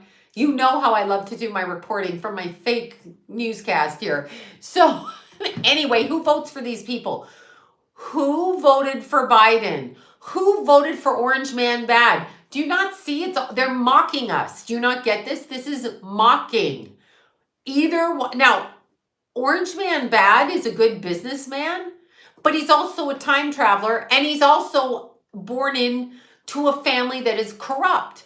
That is why he's a billionaire. You do not get to that level of wealth without doing certain things. And why does everybody say that Orange Man Bad wears a diaper and Biden wears a diaper? Why do I have to hear about old men in diapers? Is it because they're old men in diapers and I know muff diving, I haven't heard that since the 80s.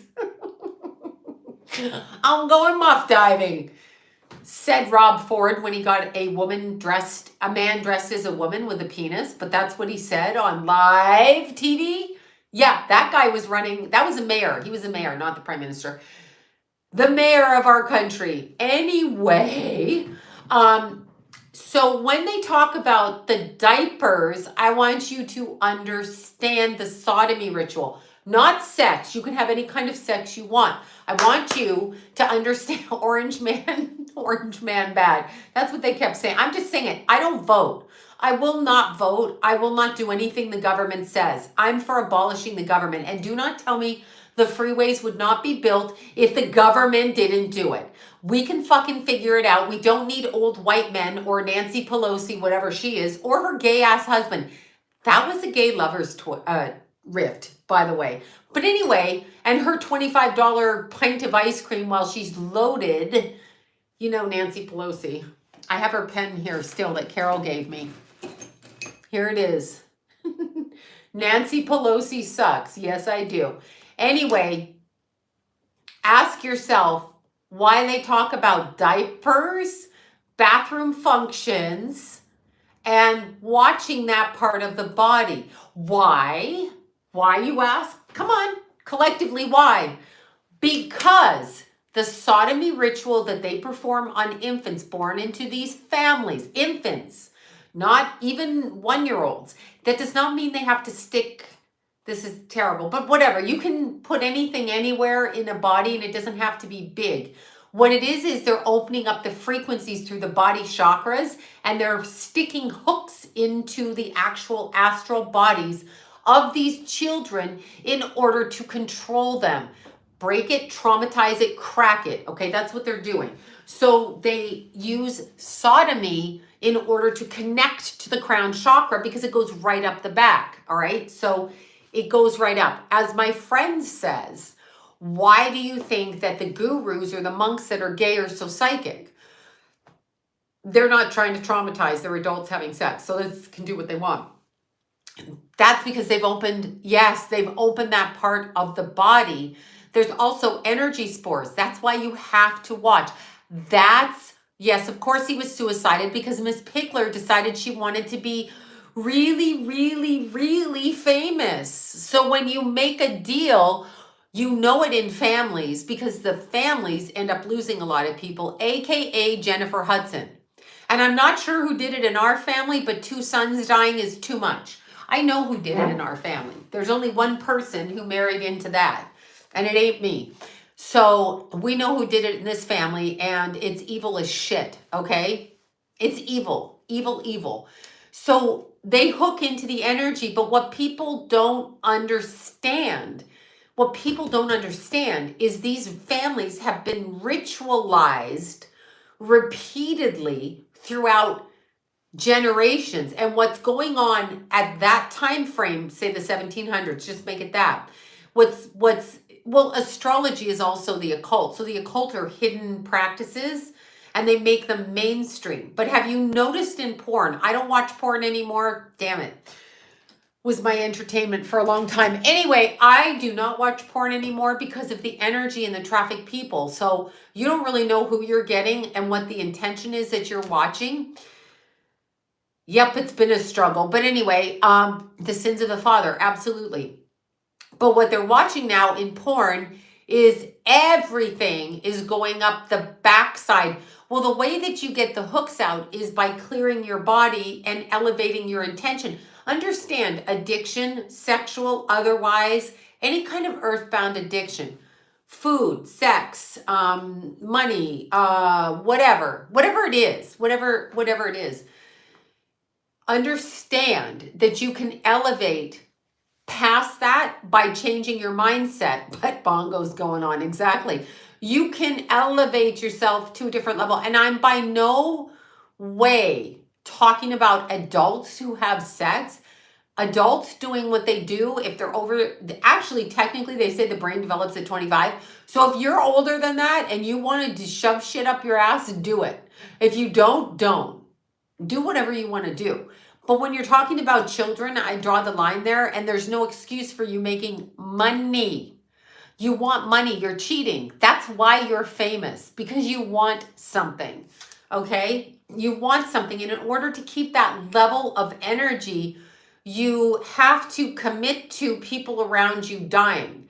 And so when you are friends with these people, they can sacrifice your family, your people, your whatever. I love butter tarts. You know that. That's a food, not a butt thing, okay? Anyway, that's what's going on. That is what's going on. Well, look at Steve Jobs and look at Karen Carpenter. Look at those two. Yeah, but anything, alcohol, drugs. Obviously, if you use anything in moderation, I am not talking to you. I'm talking about excessive, overindulgent in all kinds of these things, right? When you look at that, they want to lower your energy because the more they can get into our brains and distract us from the soul's purpose, then they win. Then we care about Justin Bieber and Hailey Bieber. Fuck Hailey Bieber. Fuck that girl. Fuck Justin Bieber. But Justin Bieber's been marked, just so you know. Murdoch. I think Murdoch, that guy is just a straight out sociopath, which is a I mean, he killed his kid. What do you want me to say? Julian Assange. Okay. Yeah. Chrissy Teigen. Go back and research people. I have friends. I've lost 2 friends because of this. Because they love Chrissy Teigen. I'm like, did you see that bitch's tweets? Did you? Because I have them all stored on a hard drive and another hard drive. When you look at Kyle, wait, who's that? Hold on, who was found dead? Who is Kyle Jacobs? Why do I not know that? Who is Kyle J? Let me look it up.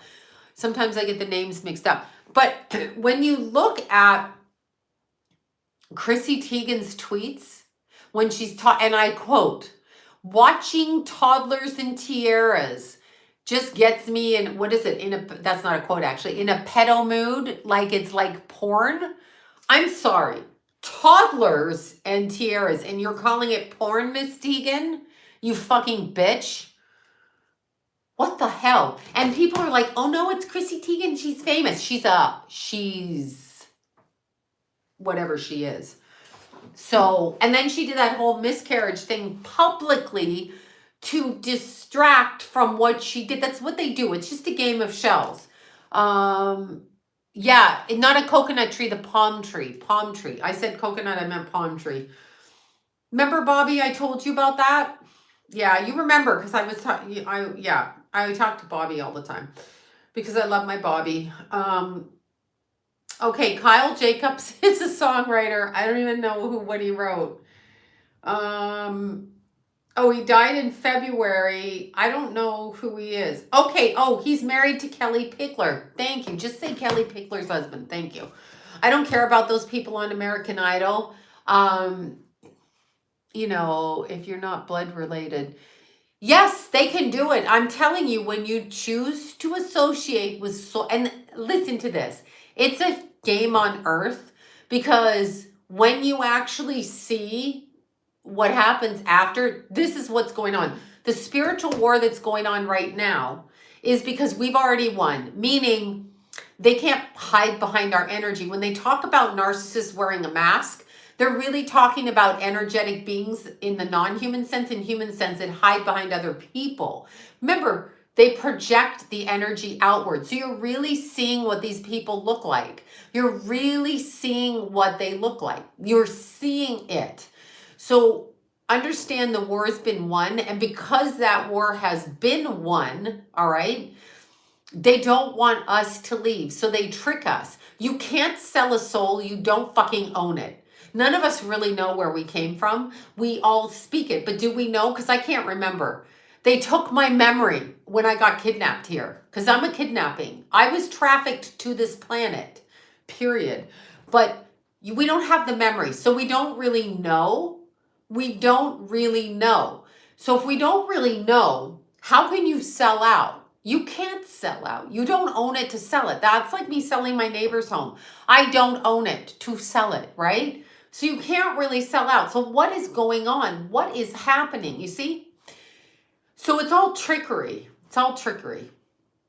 It's all trickery. The Kardashians, them are some wicked ass witches.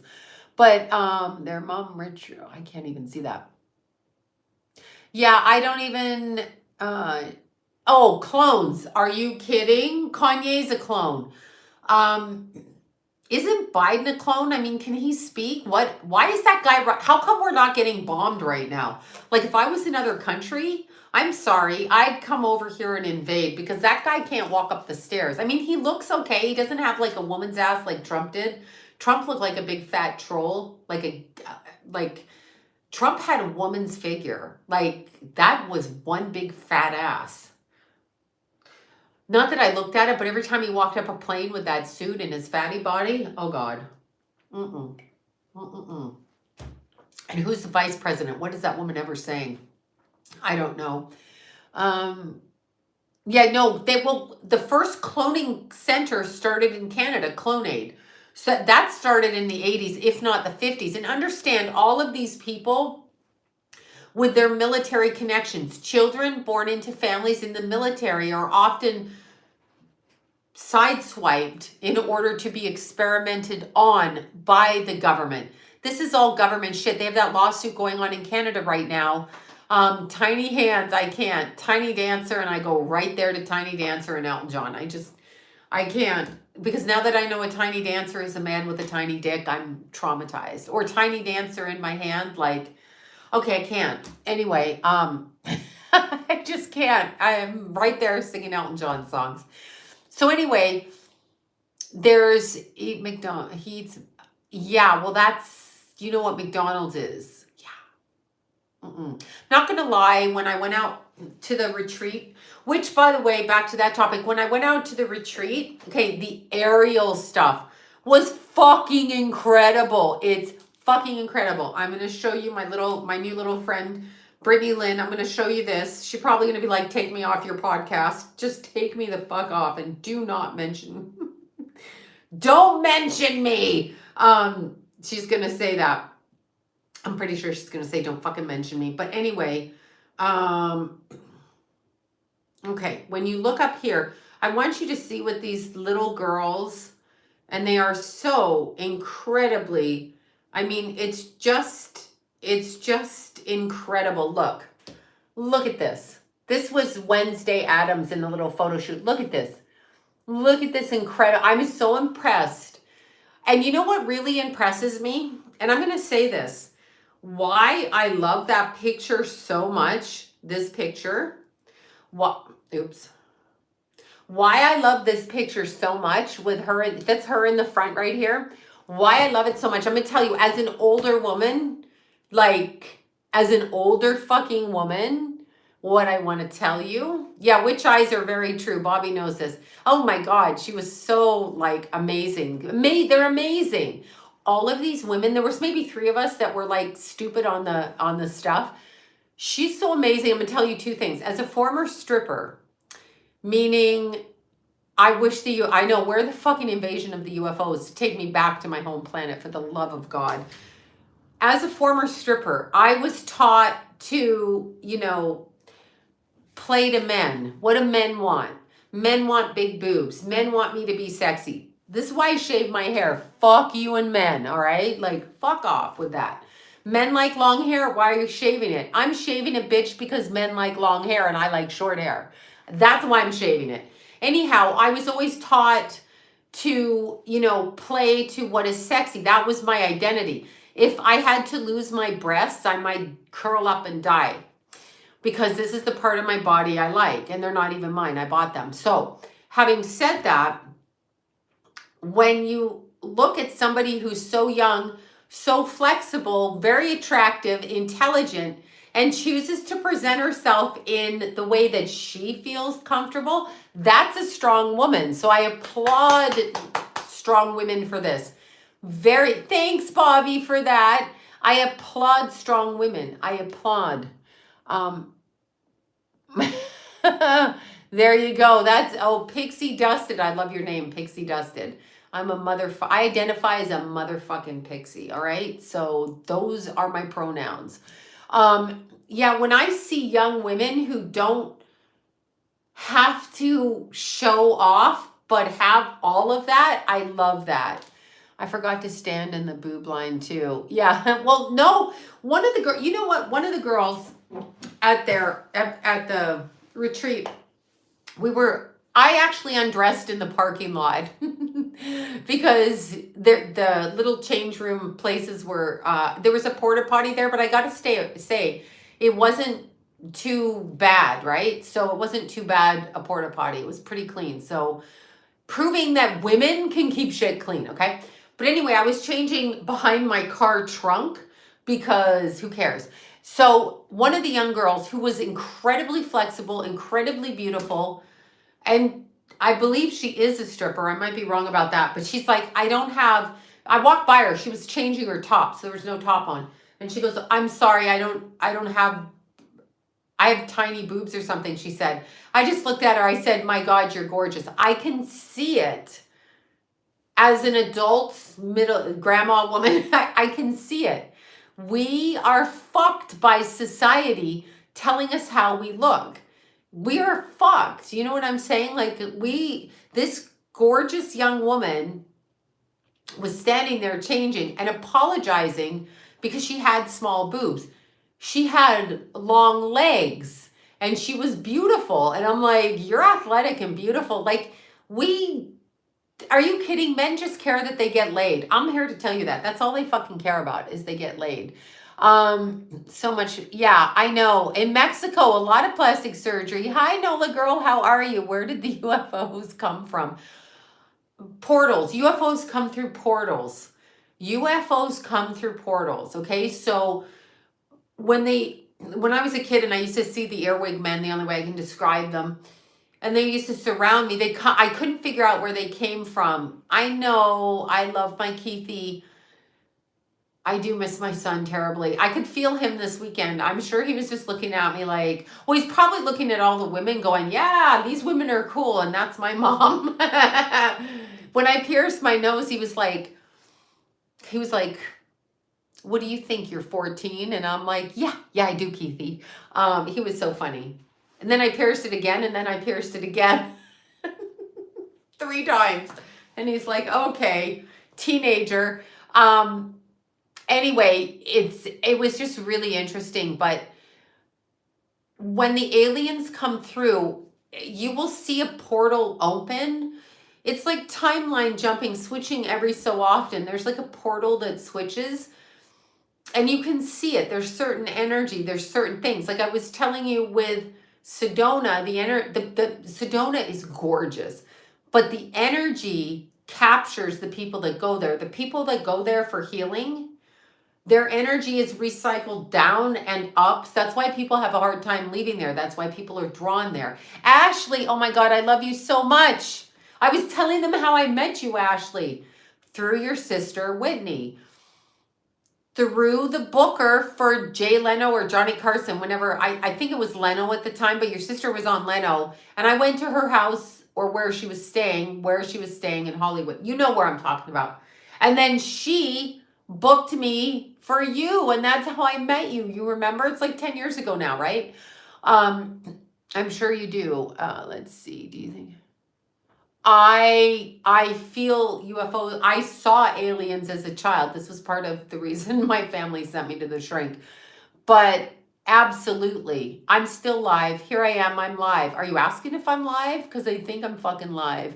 Oh my God. Thank you, Ashley. I love you so much. I'm just saying how great it was to meet you. And at one of the darkest times in your life too, technically. Look what you overcame from there. Like Ashley was captured. That's all I'm going to say. But she overcame a lot of shit.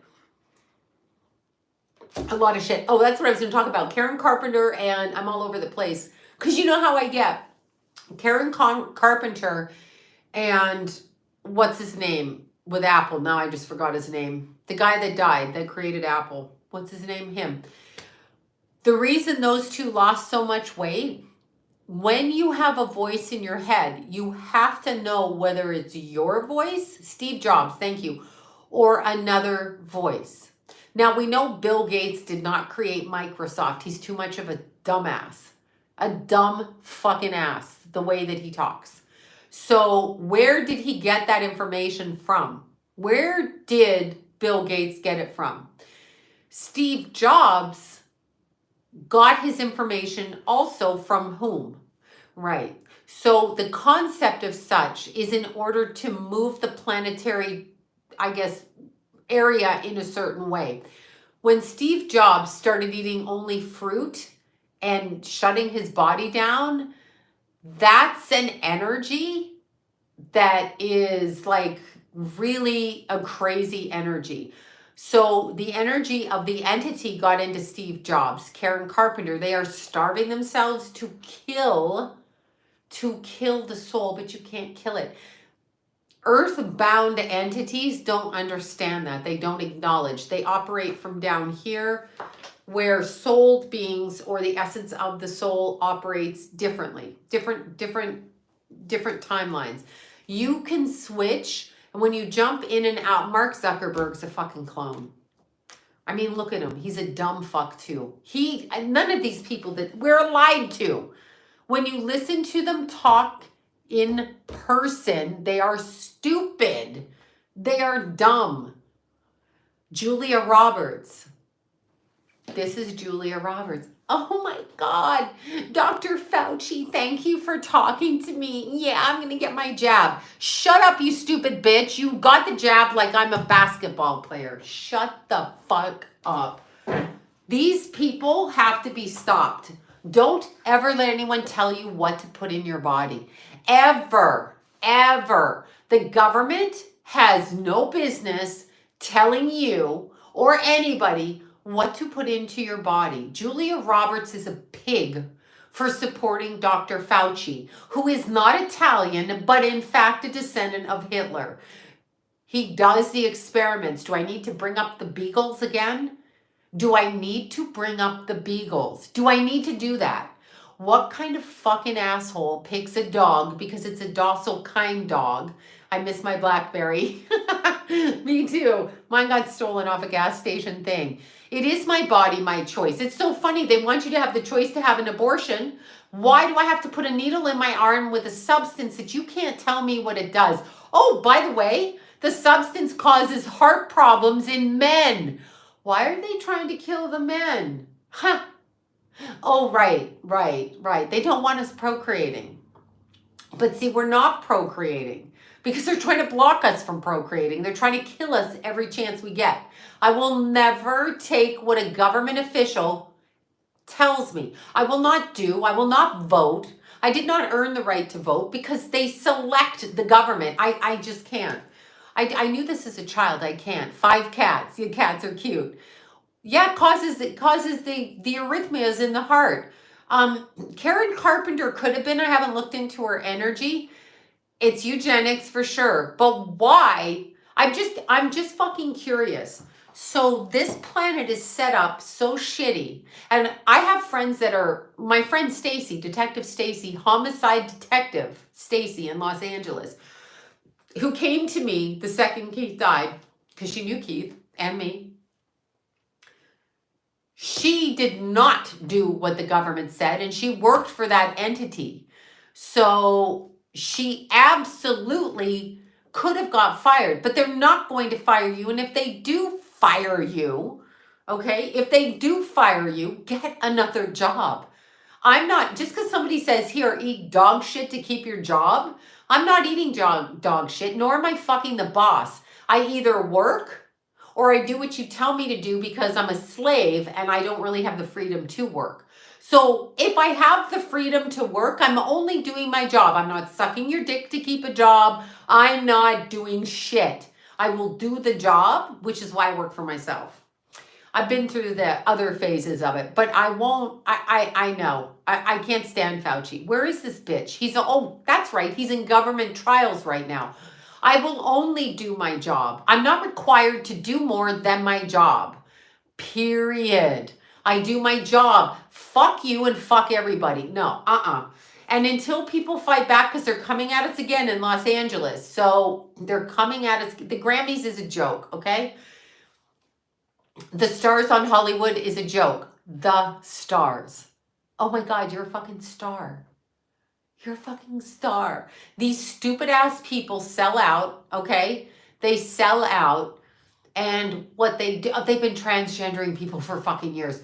It's fine if you want to be that. I'm talking about the ones that they're born into the families. Go again. Please do yourself a favor and go to YouTube and Google Larry King Live with guest Barbara Bush, titled Fetus in a Jar, and tell me that A, that is a woman, and B, that's not a ritual. What doctor gives you your dead fetus to take home when you've been to the hospital? Oh, Mrs. Bush, yes, let's put your dead fetus in a jar and give it to you to go home. I can't get my teeth. And here's the president, the little Bush, not the pedo fucking weirdo older Bush, little Bush. Little George Bush is sitting there and he's like, yeah, my mom taught us about birth control. You know, Gomer Pyle, retarded man, sitting there saying that. Meanwhile, you can tell that Barbara Bush is under some sort of trance state, the way she's her eyes are going like this. And she's talking about keeping a 3-month-old fetus in a jar on Larry King Live. And Larry King is no prize himself with the way that he walks around in a bathrobe in the hotels. Anyway, Larry King Live, okay? Fetus in a jar. You think I'm kidding? It's right out there. And Barbara Bush is a man. She is not a woman. I don't care what you say to me. You can call me crazy. I want you to go back and look at the early pictures of Barbara Bush with the pearls around her neck. Now, we were all trying to cover our necks from age. I'll speak for myself. That's why I wear turtlenecks all the time. However, thank you for that. I know Larry King looks like a fucking goblin, right? He's got little feet. Like this. He wears a robe and he may just flash people, I've heard from people who lived in the same apartment building. Anyway, it's definitely a cult, but here's the thing. Okay, let me give you an example. There was a famous tattoo artist in Los Angeles who was brought up in a gang. Just think Breaking Bad, think when they indoctrinate you to sell drugs, whatever. You're in the hood. It's whatever it is. So this tattoo artist, did he die? Look it up. It's an old episode of Larry King Live. Doesn't matter if he's dead now. This is when Barbara Bush and that. Okay, he's dead now. He's a goblin. He's a goblin for real. But anyway, rest in peace, Larry King. And I apologize to his family. But so this tattoo artist in Los Angeles was a gangbanger. So he grew up in the gang life. So he got out of the gang life and became a very famous tattoo artist. Yes! Triggs, yes, you know. Anyway, he was murdered years later after having a family, after denouncing the gangbanger life. He was murdered by a young gangbanger going in, rest in peace, Goblin Larry. He was gangbanged. He was rolled up on by somebody I was told was 15. I don't know that for sure. But anyway, here's the thing. I know, Aleister Crowley's daughter, I get it. But here's the thing with that. The cult of Hollywood, so billionaire, that includes Lady Backside Trump, Orange Man Bad. These people actually think when they vote it matters. Why do you think Orange Man got in? You think you voted? Nah, they wanted to fuck with us. So, and I don't care. They're all bad. There isn't a president that runs around that is good. There's no president that is good. People in government are bad. They are not good. They want to control you. They are slave owners and we are their bitches. Do not support government in any way, shape, or form. Go against government in every which way you can. If government says you need to do this, do the opposite. I'm not here to do what anybody tells me to do. I am here to do what I want to do. And I don't mean against the 10 Commandments. I don't mean like rape and pillage through the streets. What I mean is a government society that's stupid, run by dumbasses. I'm not here. I'm not wasting my breath after being kidnapped here because I do feel like I was trafficked here. But I'm not wasting my breath. Since they tell me I have free will, I will activate that and do whatever I want to do. Not according to the government. I will not do what they want me to do. I will not do it. Look at their programs. Look what they do. Who are these people? Like, look at the health minister of LA. I'm sorry. You're going to tell me how to be healthy? Go fuck yourself. Look at your dumb face. Fuck off. No. No. So keep in mind, you have the former president, little Bush, Georgie, little Gomer Pyle, little George Bush, dumber than a brick. That, although quite an artist, he can really paint. But anyway, dumber than a brick. That guy can literally, okay, sit and write a book about his mother keeping a fetus in a jar. That is a ritual. That is a ritual. If you don't know that that's a ritual, I cannot help you. If you don't get that, yes, they do die by gematria. That's correct. And they live because they believe in living a long life. They're so stupid. The reason they live is they don't believe they go anywhere, and they're on a reincarnation like wheel, hamster wheel, to recycle in here. And the rest of us have been pulled in. There's not even as many people on the planet as they say. It's weird. He's a better painter than a president. But again, go back to, I loved Bill Clinton. He wasn't dumb. What he was fucking funny in his little white flabby leg shorty shorts. Remember when he ran up through the drive-thru after snorting a bunch of coke? He ran through to McDonald's. They always go into McDonald's. Go look up what McDonald's makes their hamburgers meat out of. Anyway, so Clinton would run through the drive-thru. He didn't have a car, and he would get fries and take off. So, I mean, he was amusing, but hardly presidential material.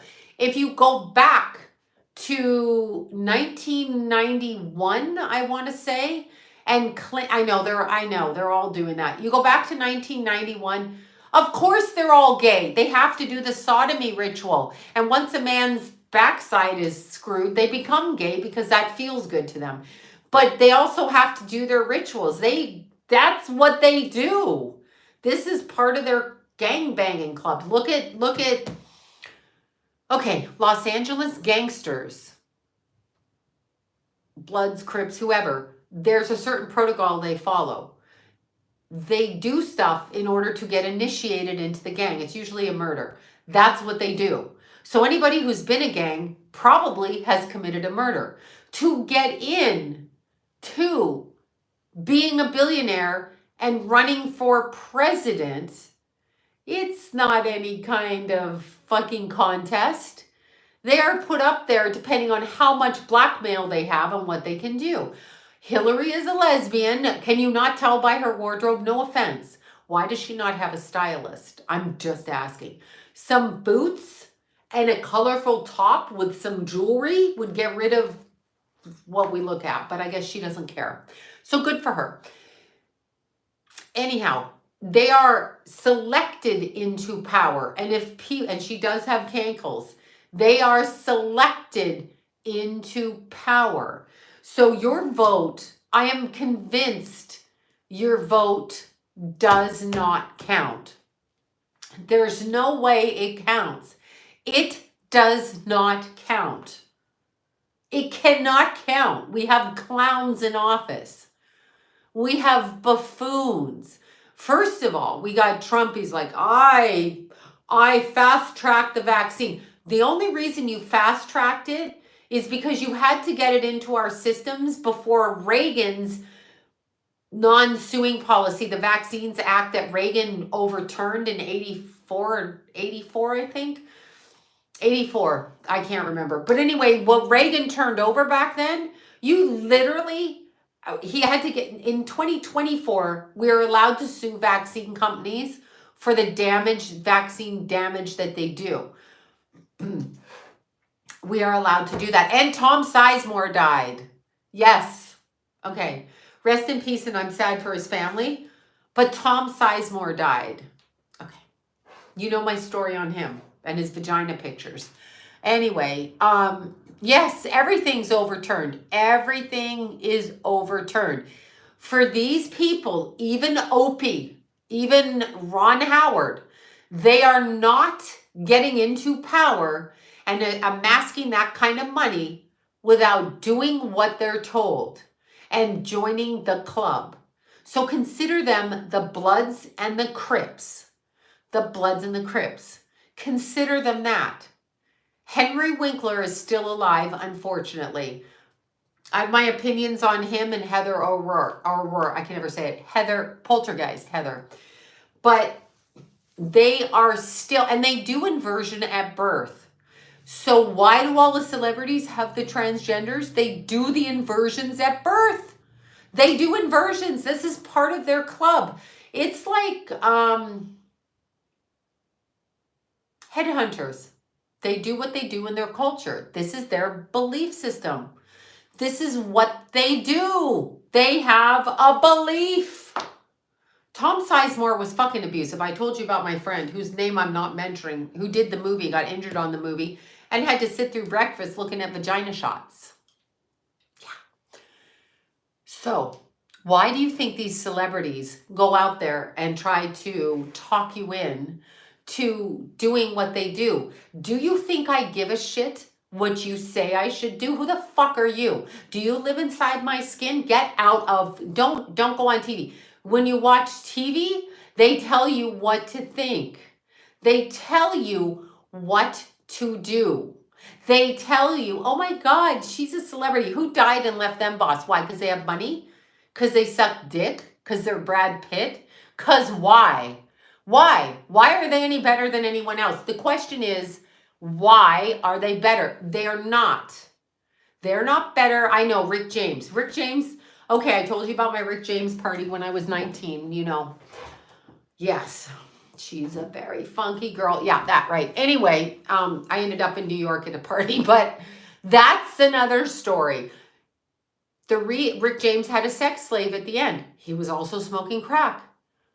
He was smoking crack. He was my age smoking crack.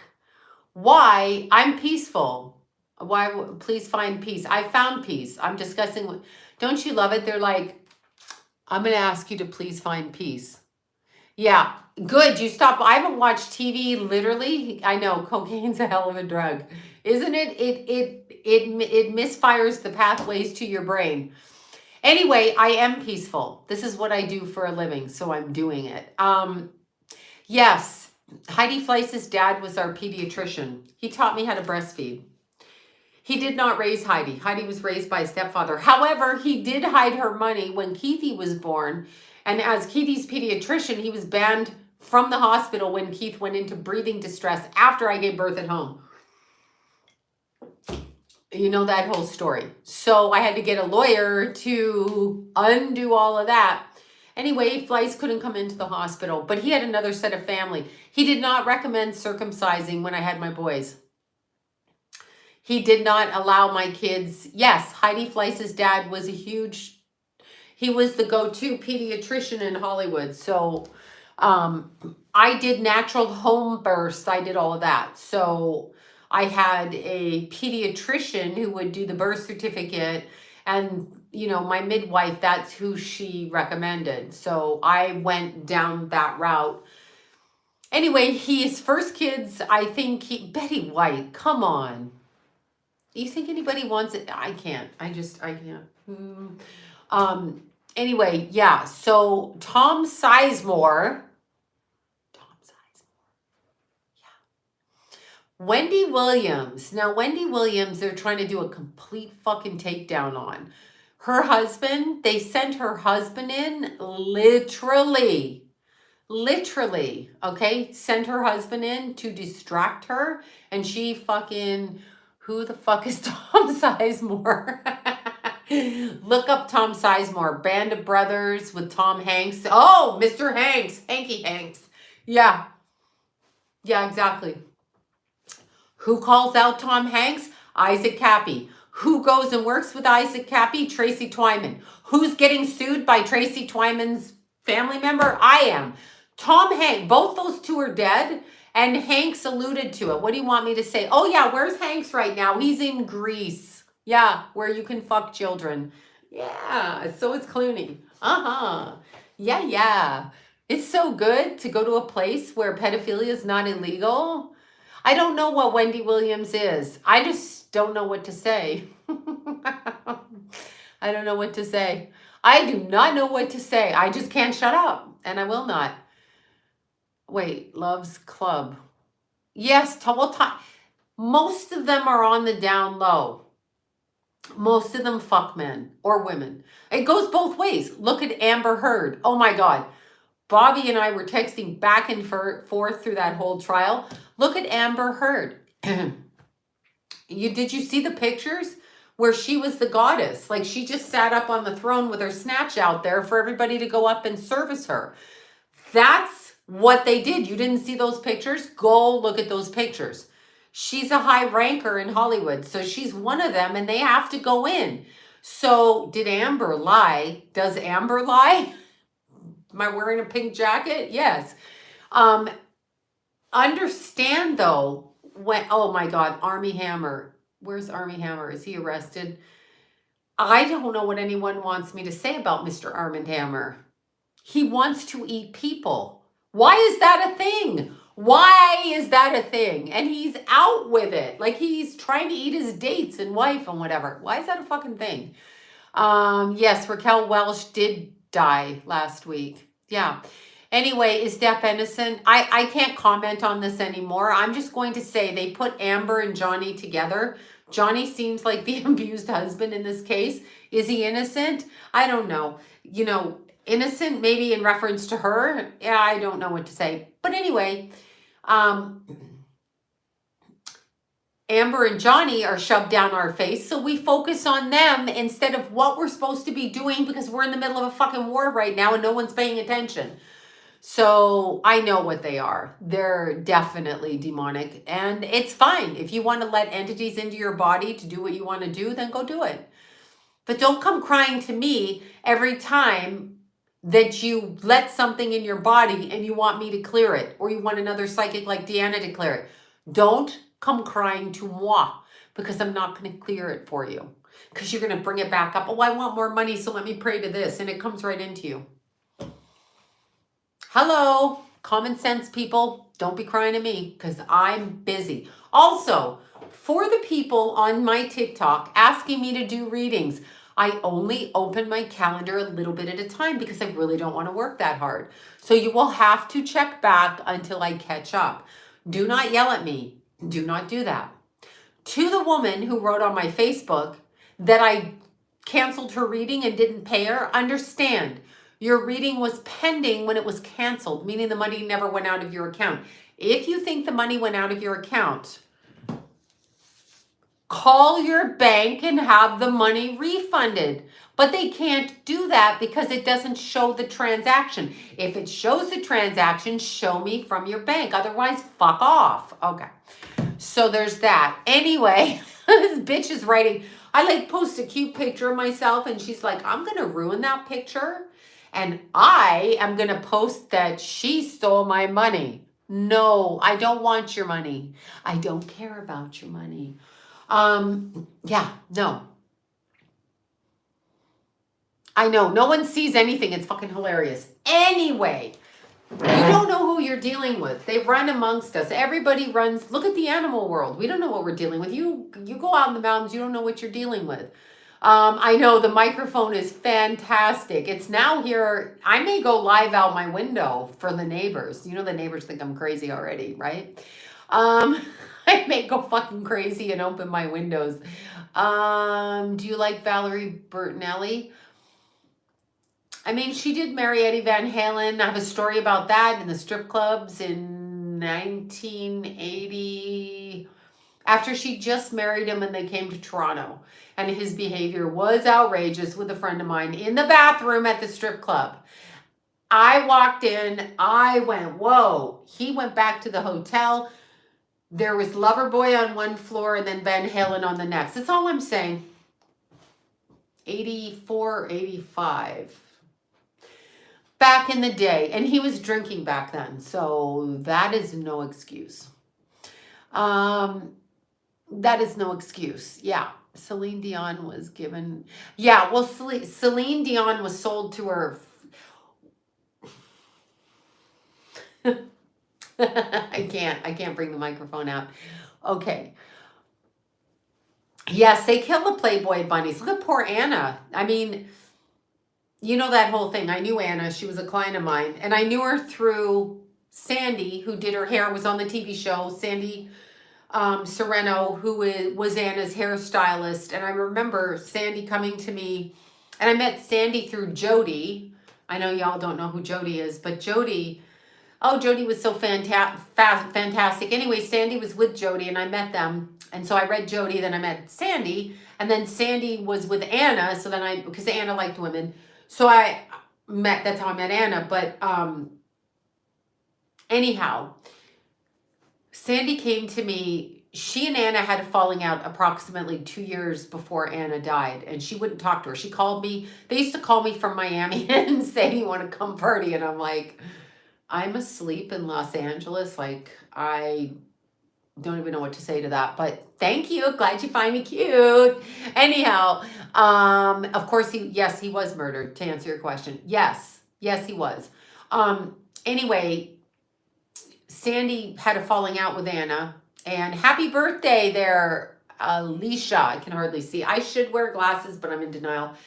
So Sandy stopped. Hi, Luli. Want to come up? Come on, Tuli. Don't want to come up. Anyway, so Sandy, she stopped talking to Anna about 2 years. She came in for a reading. I don't remember saying this. She said, whatever she said, and I said to her, you will get back with Anna. You'll at least be her friend. You'll move, and she's going to die. I guess I told her she was going to die. I have no idea what I'm actually saying when I'm saying it, if I'm saying something like that. I have told a few people... Mostly people in my family, whenever that happens. Anyway, Anna definitely was. Definitely. She didn't like Howard. She would call about that. She was really, remember Loverboy? Yeah, Working for the Weekend. It was about that time. Well, they're late 70s. But anyhow, Anna was really freaked out when Daniel died. And that's when she came to me, obviously. She was very, very scared. And I told you the story. But anyway, Sandy came to see me and she did tell me she was going to clean up Anna's life. Like, this is about 4 months before Anna died. Meaning all the paperwork, all the filing, and not in a lover sense of way, but just in a friend way. So after Daniel died and I would talk to Anna, it was, let's see, she died in March. I want to say of 2008. I might be off on that. But... leading up to that Christmas, I told you the stories, but leading up to that Christmas, I was having these terrible fucking nightmares. Not nightmares, I was awake. So when I looked in the mirror, Lula, look who's climbing over here. She's down there. Can you see her? She's going after. You see her? There she is. Lou, what you doing? Causing trouble? You see her? You see the trouble look? Kitty causing trouble. Anyway, so that Christmas Eve before she died, meaning the 3 months prior, I walked by the mirror on Christmas Eve and I literally saw my face, like no skin on my face. I started screaming upstairs and John's like, I was wrapping presents in the closet and I walked through the bathroom. I looked in the mirror and I went, oh my God, I have no skin. Like, I'm dead. This happens a lot. This happened a lot. I took a friend to the hospital. I literally thought I was dead. I stepped in front of a car on Sunset Boulevard before Kaiser and my friend pulled me back and she's like, you're going to get fucking hit. And I'm like, they can't see me. I'm dead. So I was splitting with reality at that time. Not on anything. It was just happening. 2007. Okay, right then. This was a Christmas before that. I think it was March, right?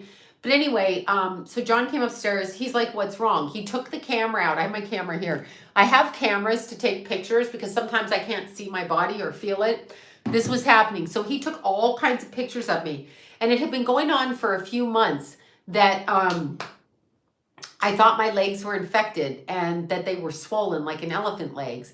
So he would take pictures of me in my underwear and he would say, no, there's nothing, like nothing is wrong. Your legs are normal. Like, I mean, okay, like whatever, but your legs are normal. So I would have to look at the actual photograph, right? I would have to look at the liter. Sloan, is that shelving unit? No, it isn't screwed to the wall. Anyway, I don't care. I don't care. I can't be bothered. So I know, take precautions, but I can't. So anyway, John took pictures of my face and I could, when I looked in the mirror, I didn't see my skin. This went on all the way through Christmas. My kids were terrified. John would say, here's some tea, calm down, stop. Do not bite that. So that would be a problem. Anyway, long boring story short, the morning that Anna died, Sandy called me before it hit the paper because she was, I think, back in the Bahamas. And, well, she called me to tell me she died. I had a car accident right as I picked the phone up while I was driving. I literally got T-boned and my car flipped over into the Carl's Jr. parking lot, came right through the passenger side of the car. This guy going 65, like that. And I was propelled right when she told me. It was an energetic thing. Anyway, when the funeral happened, like 2 weeks later, and Sandy was in the Bahamas and she was preparing the body. Anna had said, if I die, you're going to put my hair. She wanted pink hair. She wanted all this shit. That's why some of these bitch psychics were channeling Anna and talking about what was in the coffin. And I was doing a show and I'm like, that's not true. But it wasn't a psychic thing. I actually knew what was in the coffin because I was told. So I know, look up Larry King Live. Use your imagination. Go back in time and Google it. You'll see the episode. So anyway, Sandy was there and she was preparing the body for funeral. And on the day that they let the body out, which was like 2 weeks after, a week and a half after, Sandy called me and I quote, I can't put the makeup on her. All the skin has fallen off her face. I'm going to have to do a closed casket. Do you see what I'm saying? I was living her death experience simultaneously and prior to her having it. So dimensionally, I was feeling what it felt like for her. And she actually was walking around. Now, the other part of the story is, so I was interviewed for, oh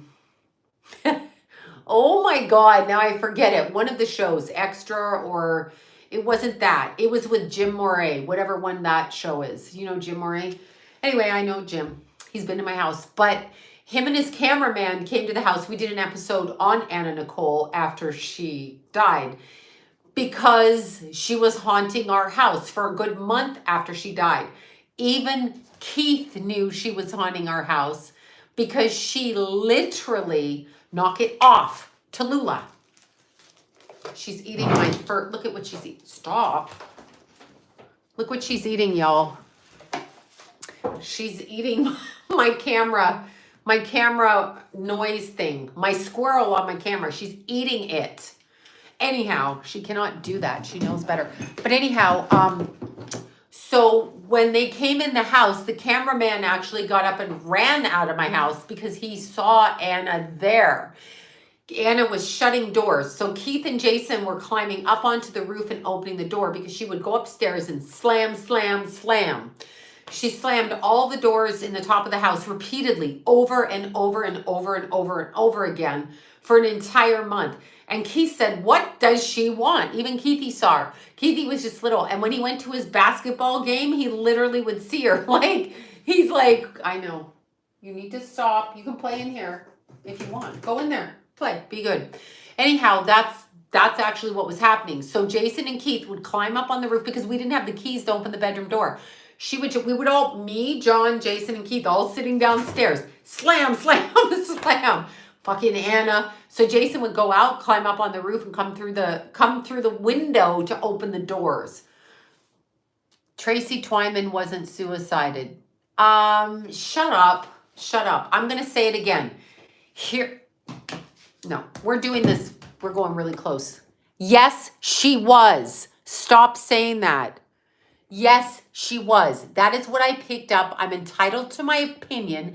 They can fucking sue me if they want, which they are. I'm not taking it back. I'm not fucking taking it back. She stated on the radio show I was on prior to her death, I will not be killing myself. And 2 months after Isaac Cappy, who she was working on a child pornography ring through the three corners, New Mexico, Arizona, and whatever, right? Fuck off. Hear me clearly. Fuck off. Don't tell me what I'm thinking and don't tell me what I know. Because I know. Can I prove it? No. Because you can't prove shit when you pick it up. But don't. No, it wasn't a current affair. It was, let me look it up. It's with the blonde chick and him. So Anna was just trying to get attention. She was a prankster. I could see her. No, she would Tracy Twyman. I am literally being sued because I didn't mention the family member's name. What I said was, I don't believe she killed herself. I don't believe it. Hear me clearly. I don't believe it. I still don't believe it. I do not believe that Jeffrey Epstein killed himself. I do not believe that Mark Salas, whatever his name is, from Glee killed himself, because I walked it. John and, you know that story. John and, literally Spirit was showing me. John and I went hiking and taking pictures the day the coroner's truck pulled up for Mark Salas, or whatever his name is. He was going on trial to out Charlie Sheen. It's literally behind where Keith's bench is. It's right there. So we literally were fucking hiking. I go to John, let's hike and take some pictures. Drove down there right as the coroner's truck pulling up. Didn't even know who this dude was. Inside Edition, thank you so much. That was the show. Anna was showing up. Chester Bennington's family in complete agreement, or at least the son was. He wanted, whatever. I just can't. Charlie Sheen for child porn. Charlie Sheen. What do you think Tiger's blood is? God give me strength. What do you think Tiger's blood is? I don't care. Sue me all you want. You have to prove in court that what I did was intentional. And since it was 5 days after your relative died, I didn't even know that she knew you. So it can't be intentional. You fucking idiot. And I'm entitled as a psychic person, or any person in America, to have an opinion. No, I'm saying this out loud. To have an opinion. Don't tell me to ignore who I don't want to. I'm going to speak what I want to do. I'm entitled to my opinion. I will continue to speak. You're going to have to kill me. You can threaten my entire family. We don't care. We will not shut up. You threatened Keithy, he died. Now, what are you going to do to me now? What are you going to do? Kill the rest? We don't care. We don't care. Fuck off. So, yeah. Anyway, that just triggers me. I don't care. No, they need to know. They need to know. They look, look at this. I'm turning around. You can see her. Lula, what are you doing? You are not going to jump up there. Do you see her? Do you see what she's doing? No, I won't be silenced. You can kill me. I don't fucking care, actually. You can do whatever you want to do. I've been stalked. I've been threatened. I don't care. Do whatever you think you got to do, but don't tell me how to talk. Do not, and I repeat, all social media platforms, court cases, court people, Mark Salling, thank you, that's him. We walked up on, literally we pulled up as the coroner to go hiking, right behind that, literally. Here's the thing. If you are not going to take child porn off of the internet, Facebook, Instagram, YouTube, and any other social media platform. And if you're not going to stop the government from trafficking, and you're not going to stop, if you're not going to stop these things, then don't fucking tell me to shut up. And I mean that. Why do we allow people to censor us? Why are we allowing them to change the dictionary? Why? Exactly. Okay, I'm over it. Anyhow, I know.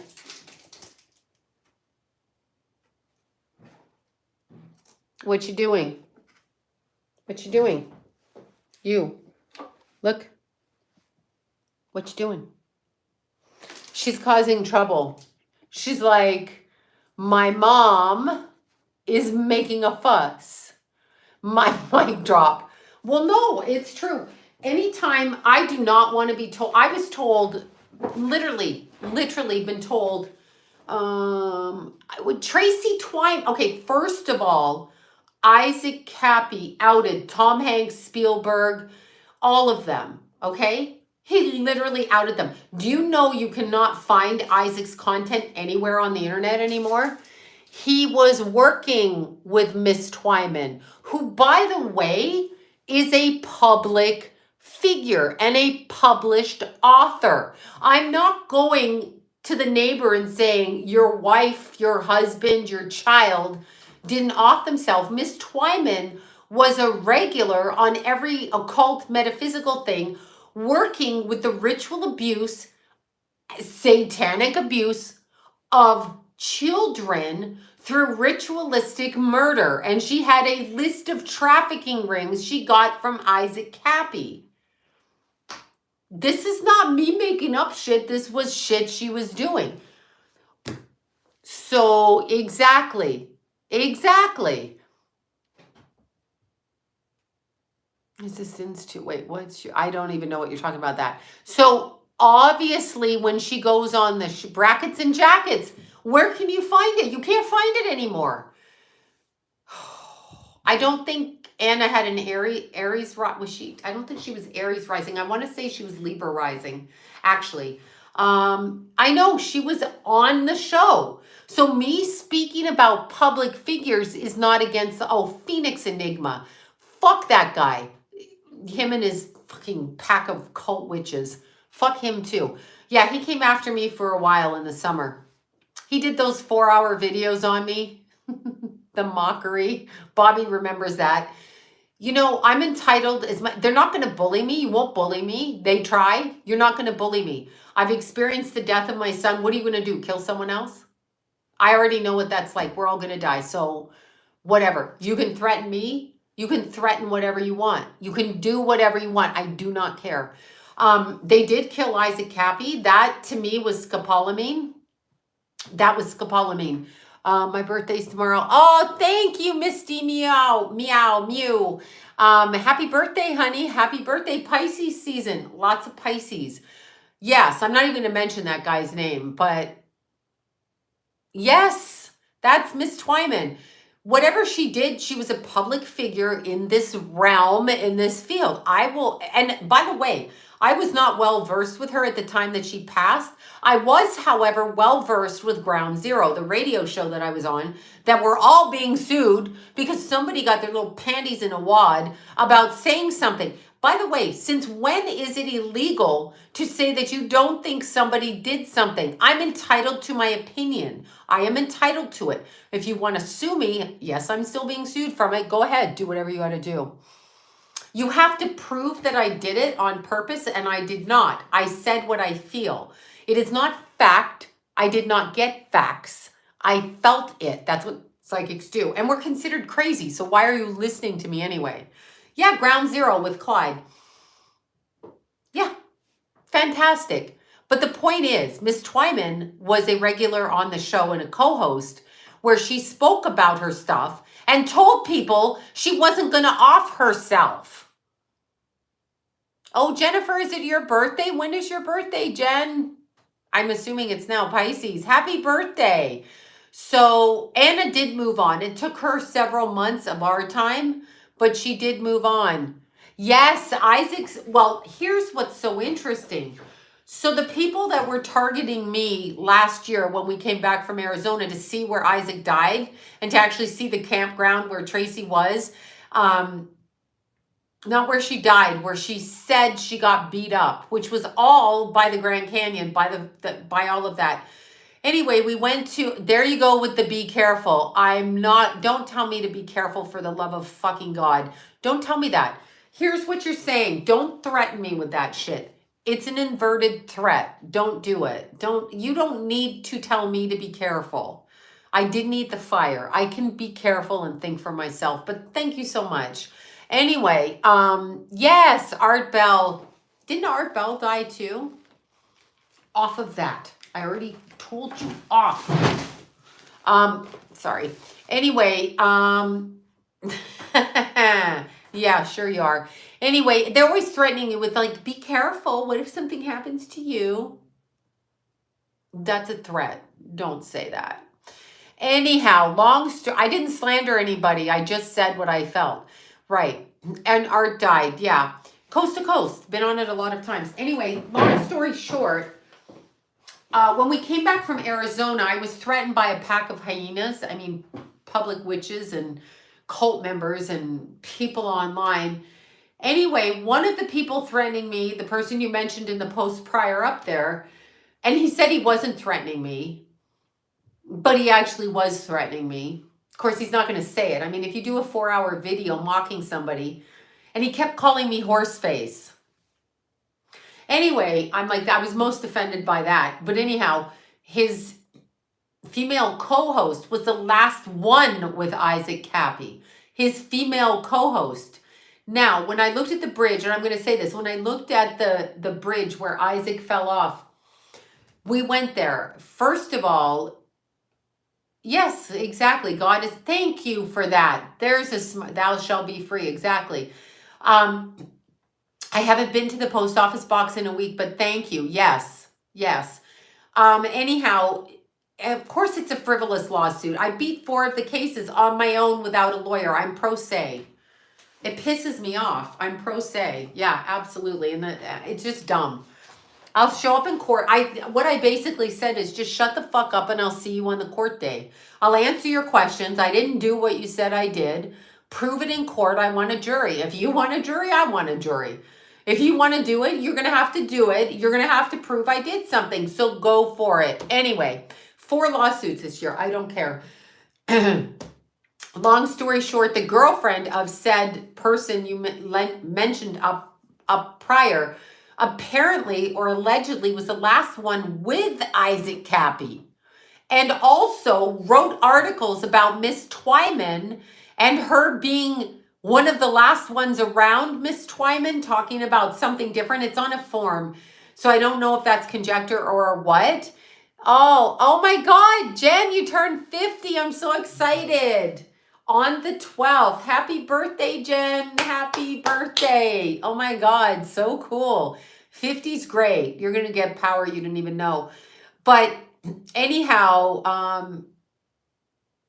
yeah, no, I'm not. I don't care. But it's funny. I was talking to Bobby on the way home, not from Arizona, but from somewhere else. And we couldn't figure out why Isaac jumped off that boring ass bridge past Williams, Arizona. Oh, I forget the name of the town. Bellevue, Bellflower, whatever.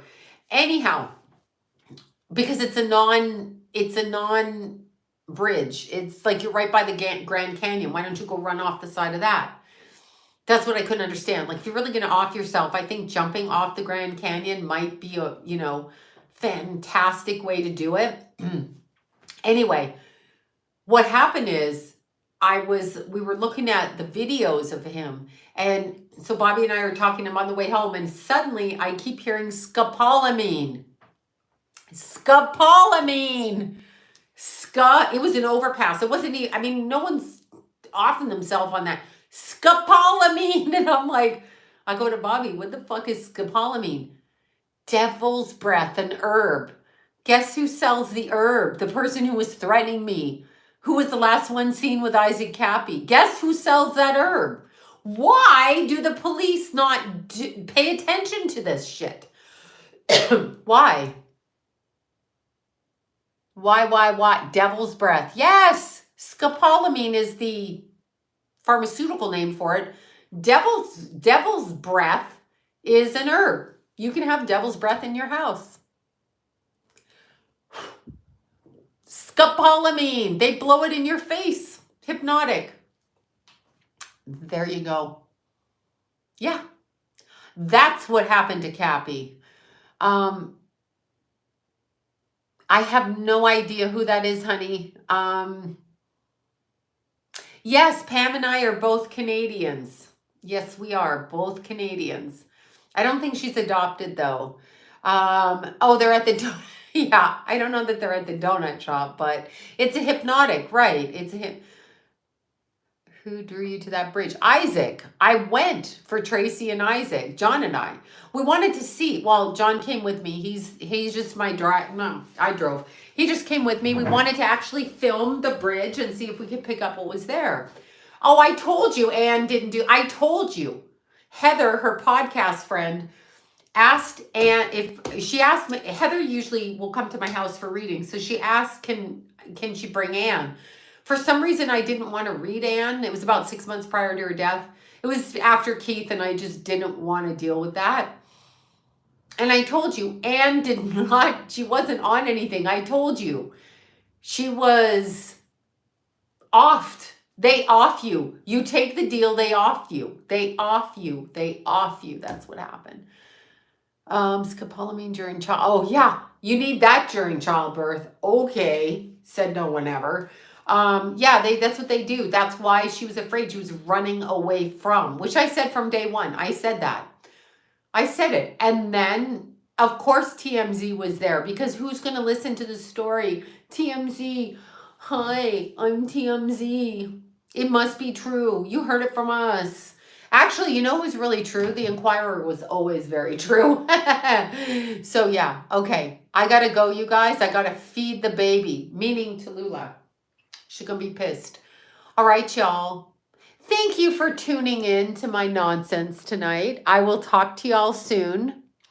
I'm coming really close to tell my haters to hate. Oh, you were adopted. You found your siblings. No, of course you can't. Trust TMZ. They're the ones that report. This is how it works. I told you when I do TMZ. They tell you where to go. It was on Lindsay Lohan. But they tell you where to be. And then you walk out and they walk into you.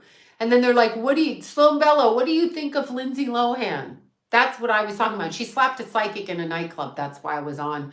I'm like, why is a psychic reading her randomly? First off.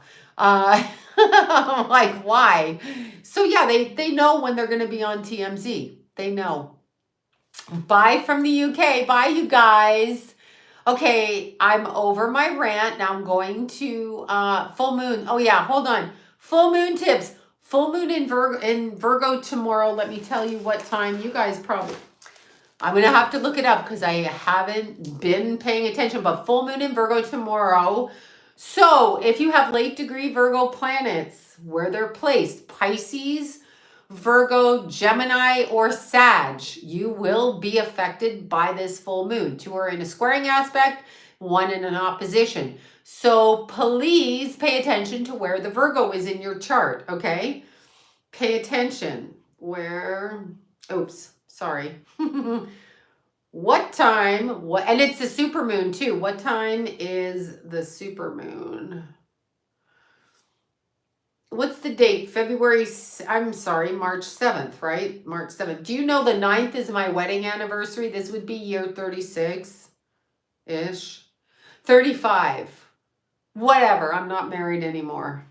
But I will be spending it with John because he's promised to take me to dinner. And I'm hungry. Okay. Thank you, Jeannie. Thank you. Hold on. It's the full worm moon.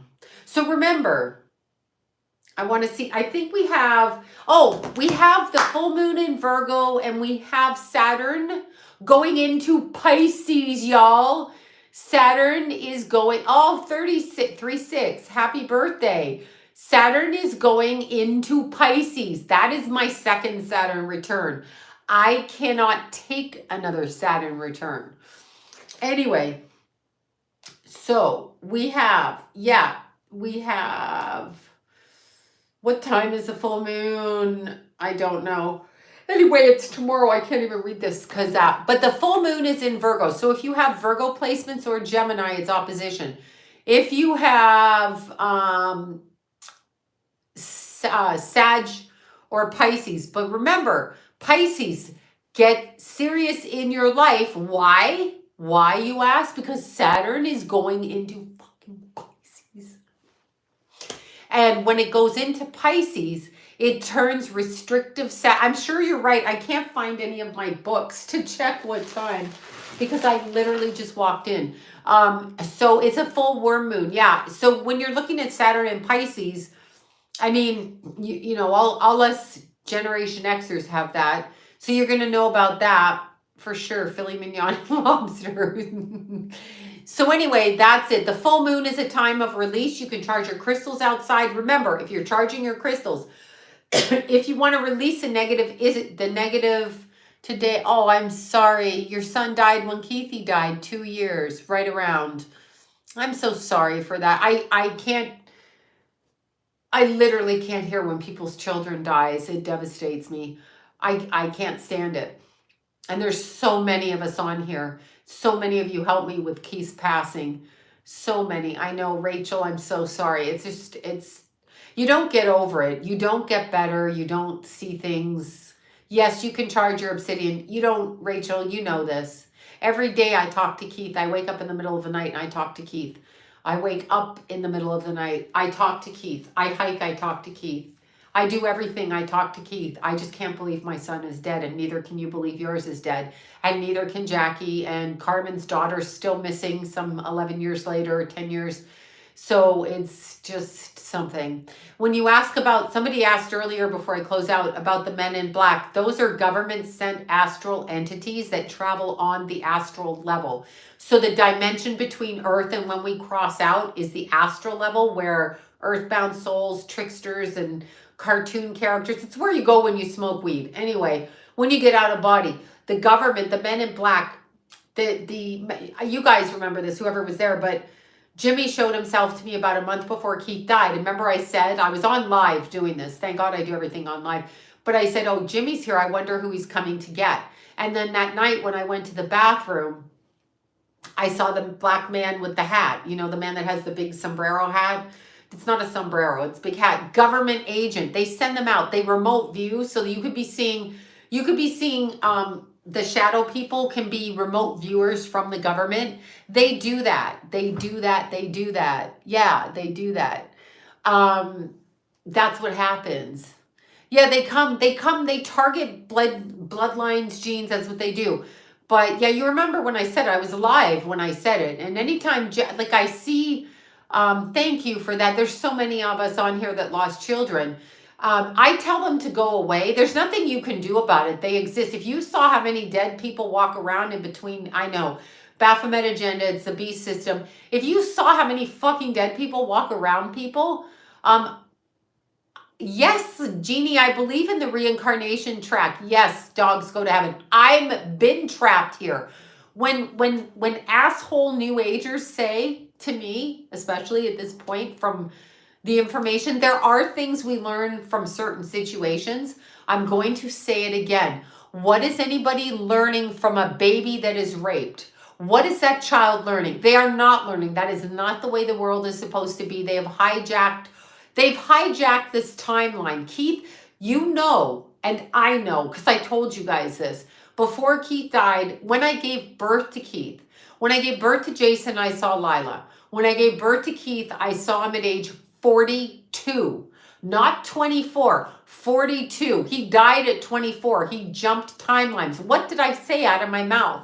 What did I say the second that he died? What timeline did he jump? When I went back onto YouTube, I'm like, he switched a timeline.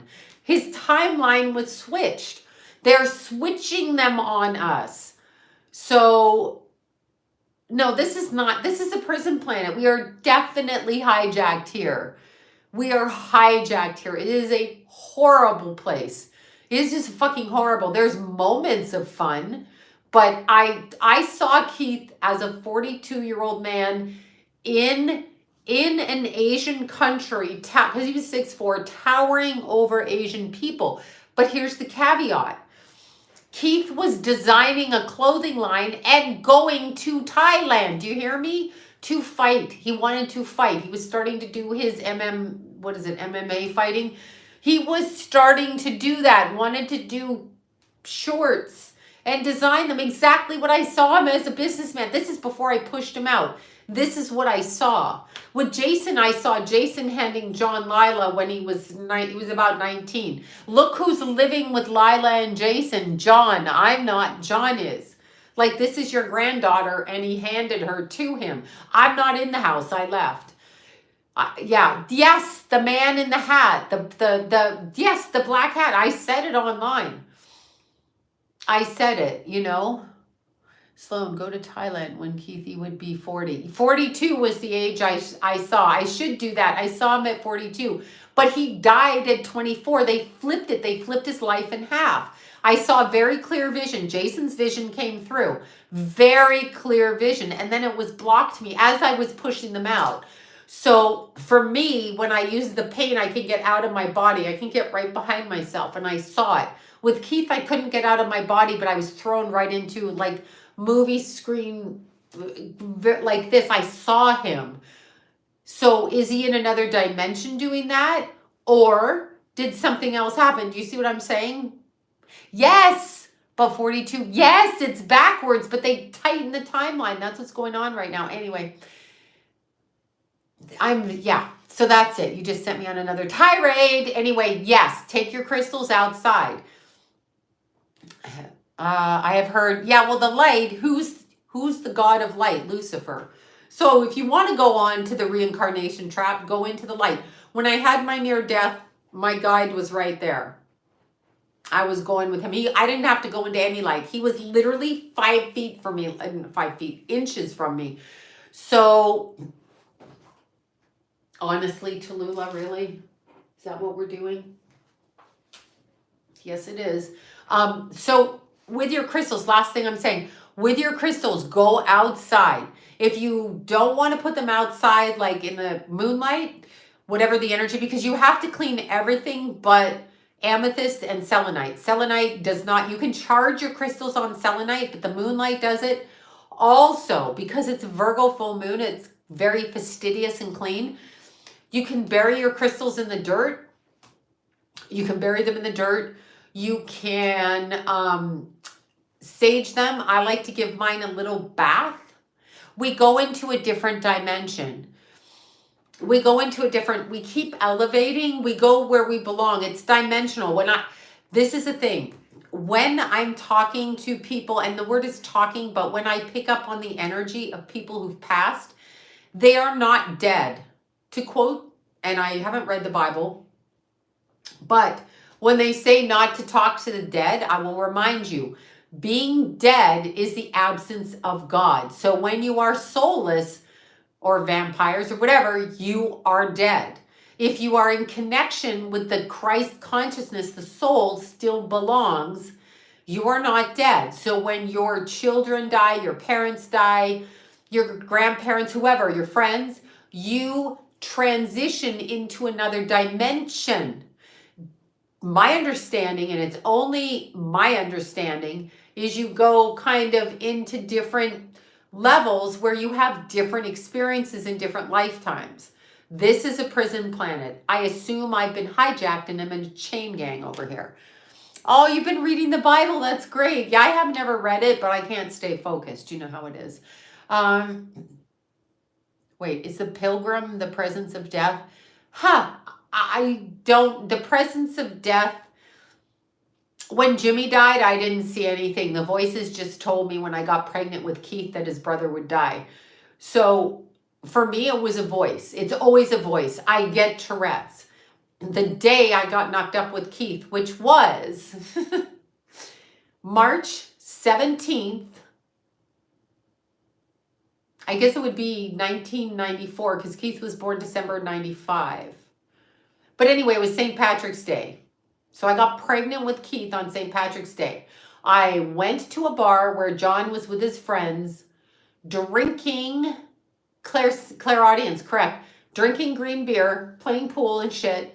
And I grabbed John, drove him home, did the nasty on the living room floor and drove him back to the bar. I heard, pop, you're pregnant, like click, you're pregnant. And then I heard one's coming and one's going. So I had Jason, he was 3.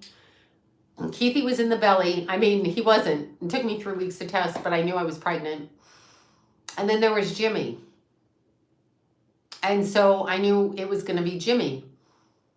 So I was hesitant to have Keith in the beginning. I was hesitant because I knew once I had Keith, his brother would die. And that's exactly what happened.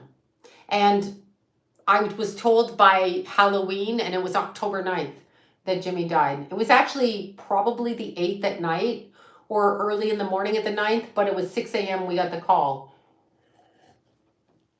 And I had had lunch with Jimmy the week I'd gone. He was working with his dad. I'd gone to work, his work, John's work, and I sat with Jimmy, and he was suntanning outside. Gorgeous young man, and my friend. And keep in mind, we were the same, you know, the same age. Like he was 9 months younger than me, because there's John's first children. So, and people say, well, you raised them, but I didn't. They were adults. I mean, Jimmy was barely. I was there at his 21st birthday, right? So anyhow, I sat with him and I said, how do you want me to bury you? This is a true conversation. And we were talking. He was very Catholic. And he said to me, he wanted to be buried. His dad had a black cashmere jacket that he wore to a wedding. Anyway, every year John asks where that jacket is at Christmas. And I have to tell him that it's with his son buried. He didn't remember. He never remembers. He blocked it out. So that's Jimmy right there. Right there. That's Jimi Hendrix. No relation. That's Jimmy Bella relation. And that's Keith Bella, my son. And Jimmy and Keith were both Sagittarius, 9 days apart and 27 years apart. Jimmy was he was 28 turning 29, and I was 29 turning 30 when he died. But anyway, he told me how he wanted to bury him. And I told him, you're going to die, you need to smarten up. And he did not listen to me. And yeah, you can see him close up. And Keith and Jason, 2 days before Keith died, they walked through the living room. I went to my old house and I said, one of you fuckers, to both, they're my sons. I said, one of you fuckers, he did model. I said, one of you fuckers is going to die by September. Be careful. And I told them all the astrology. Pluto in opposition to Mars, Mars retrograde in Cancer. I told them. They both laughed. So did Jimmy. 2 days later, Keith died. 2 days after I said that to them. So I hear it. They tell me. So when I hear, I'm hearing all the time things. So, no, he passed just after Keith was born. So I had a baby breastfeeding. Jason was 3.5. Keithy was 10 months. And Jimmy was, I think, 28 turning 29. I thought 27 turning 28, but I was corrected. Because I looked at Jason tattooed it on him and I said, wait, you got the wrong date. He said, no, you have the wrong date. So, anyway, okay, I have to take. Okay, so first of all, I've always got to show my Keithy. Bobby painted this off the funeral memorial of Keithy. This Bobby did for me. This is how I met Bobby. She sent me this. How could I not call her? Look at it. So beautiful. And Keith wanted her to paint it. So, and this was Jimmy. This was his modeling pictures, but I can't get that. There. This was him. And he looks just like a combination of all the boys. So yeah, that was him. And this broke me. Keith made me completely numb. So it was weird, but the point is the voices tell me when something happens. So I hear it.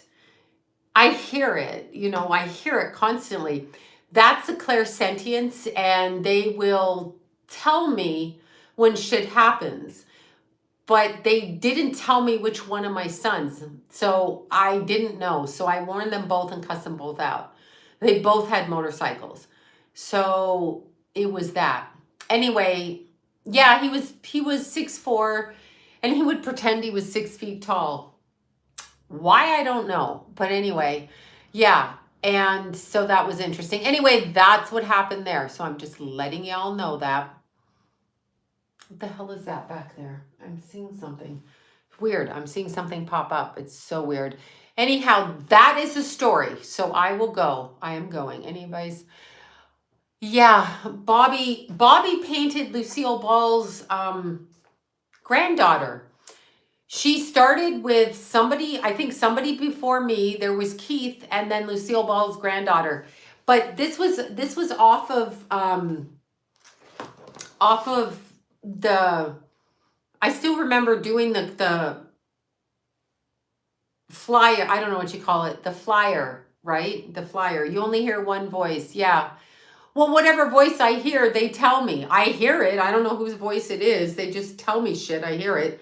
But that's what happened. Everybody knows that story because they just do. Everybody in my family knows the story. But yeah, Bobby, I don't think I have the picture really close, but Bobby painted, oh, let me find it on hers. She painted that picture from the actual picture that I had at the service. So it's not really pain. I'm numb. I don't feel anymore. Oh, and she painted Angie for Jackie. Yeah, she painted beautiful Angie, which was so great. She did such a good job. She's painted like 4 and doing another one too. Another little girl. Thank you for that. Oh my God, Starbucks trips. Thank you. I'm trying to find, I'm going to Bobby's Instagram to find it. It's back a couple of years, I think. It might be back. Let me see. She did such a beautiful job. Now you got me on this tangent as I'm leaving. I'm on a tangent, but how talented. If you look at Bobby, Bobby is a very well-known private eye. Like, they did a movie about her called, oh my God, let me get it right. Murder in the Suburbs, I think, where an actress played her, and now they're doing another movie about her. And I'm not going to talk about it because I want it to happen. But anyway, Bobby's pretty well known, and she's a talented, beautiful, like, I'm going to show you the picture. She's a beautiful artist. Ah, here's the pictures. So there's the picture. So she took the picture of Keithy off the flyer and she painted him. She's an impressionist artist, so she painted him. It's great. She did it great. Oh, I'm so sorry you lost your mom. You feel numb. I don't feel anything anymore. Which is better, natal chart or reading? I always like natal chart because it's astrology. So, and then, where is this? I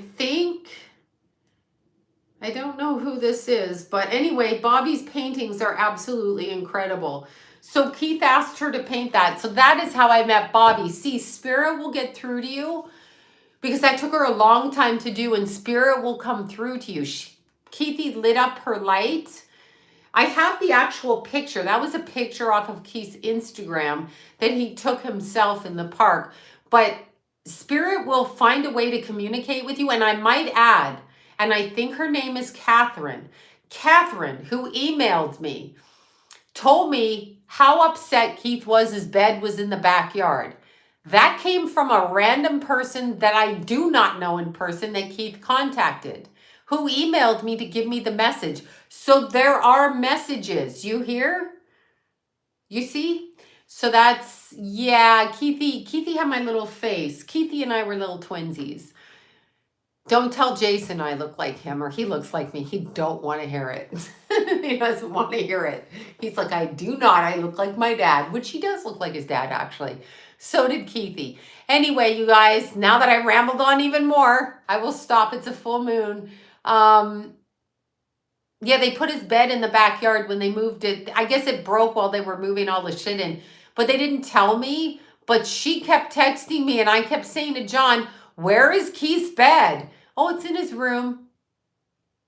No. It was broken. And that's what Keith was mad about. He was just getting a message to me, so I got it. You see? All right, peace out, y'all. Thanks for listening to this really, really Sloan and John sleep. Well, John is not here. Yeah, he does. Keithy's a mixture. All our kids are mixtures. Okay, I'm out. I'm going. Peace out. Thank you for everything. Jen, happy birthday on the 12th. 50, the big 50. Woo, woo, woo. All right, bye, you guys.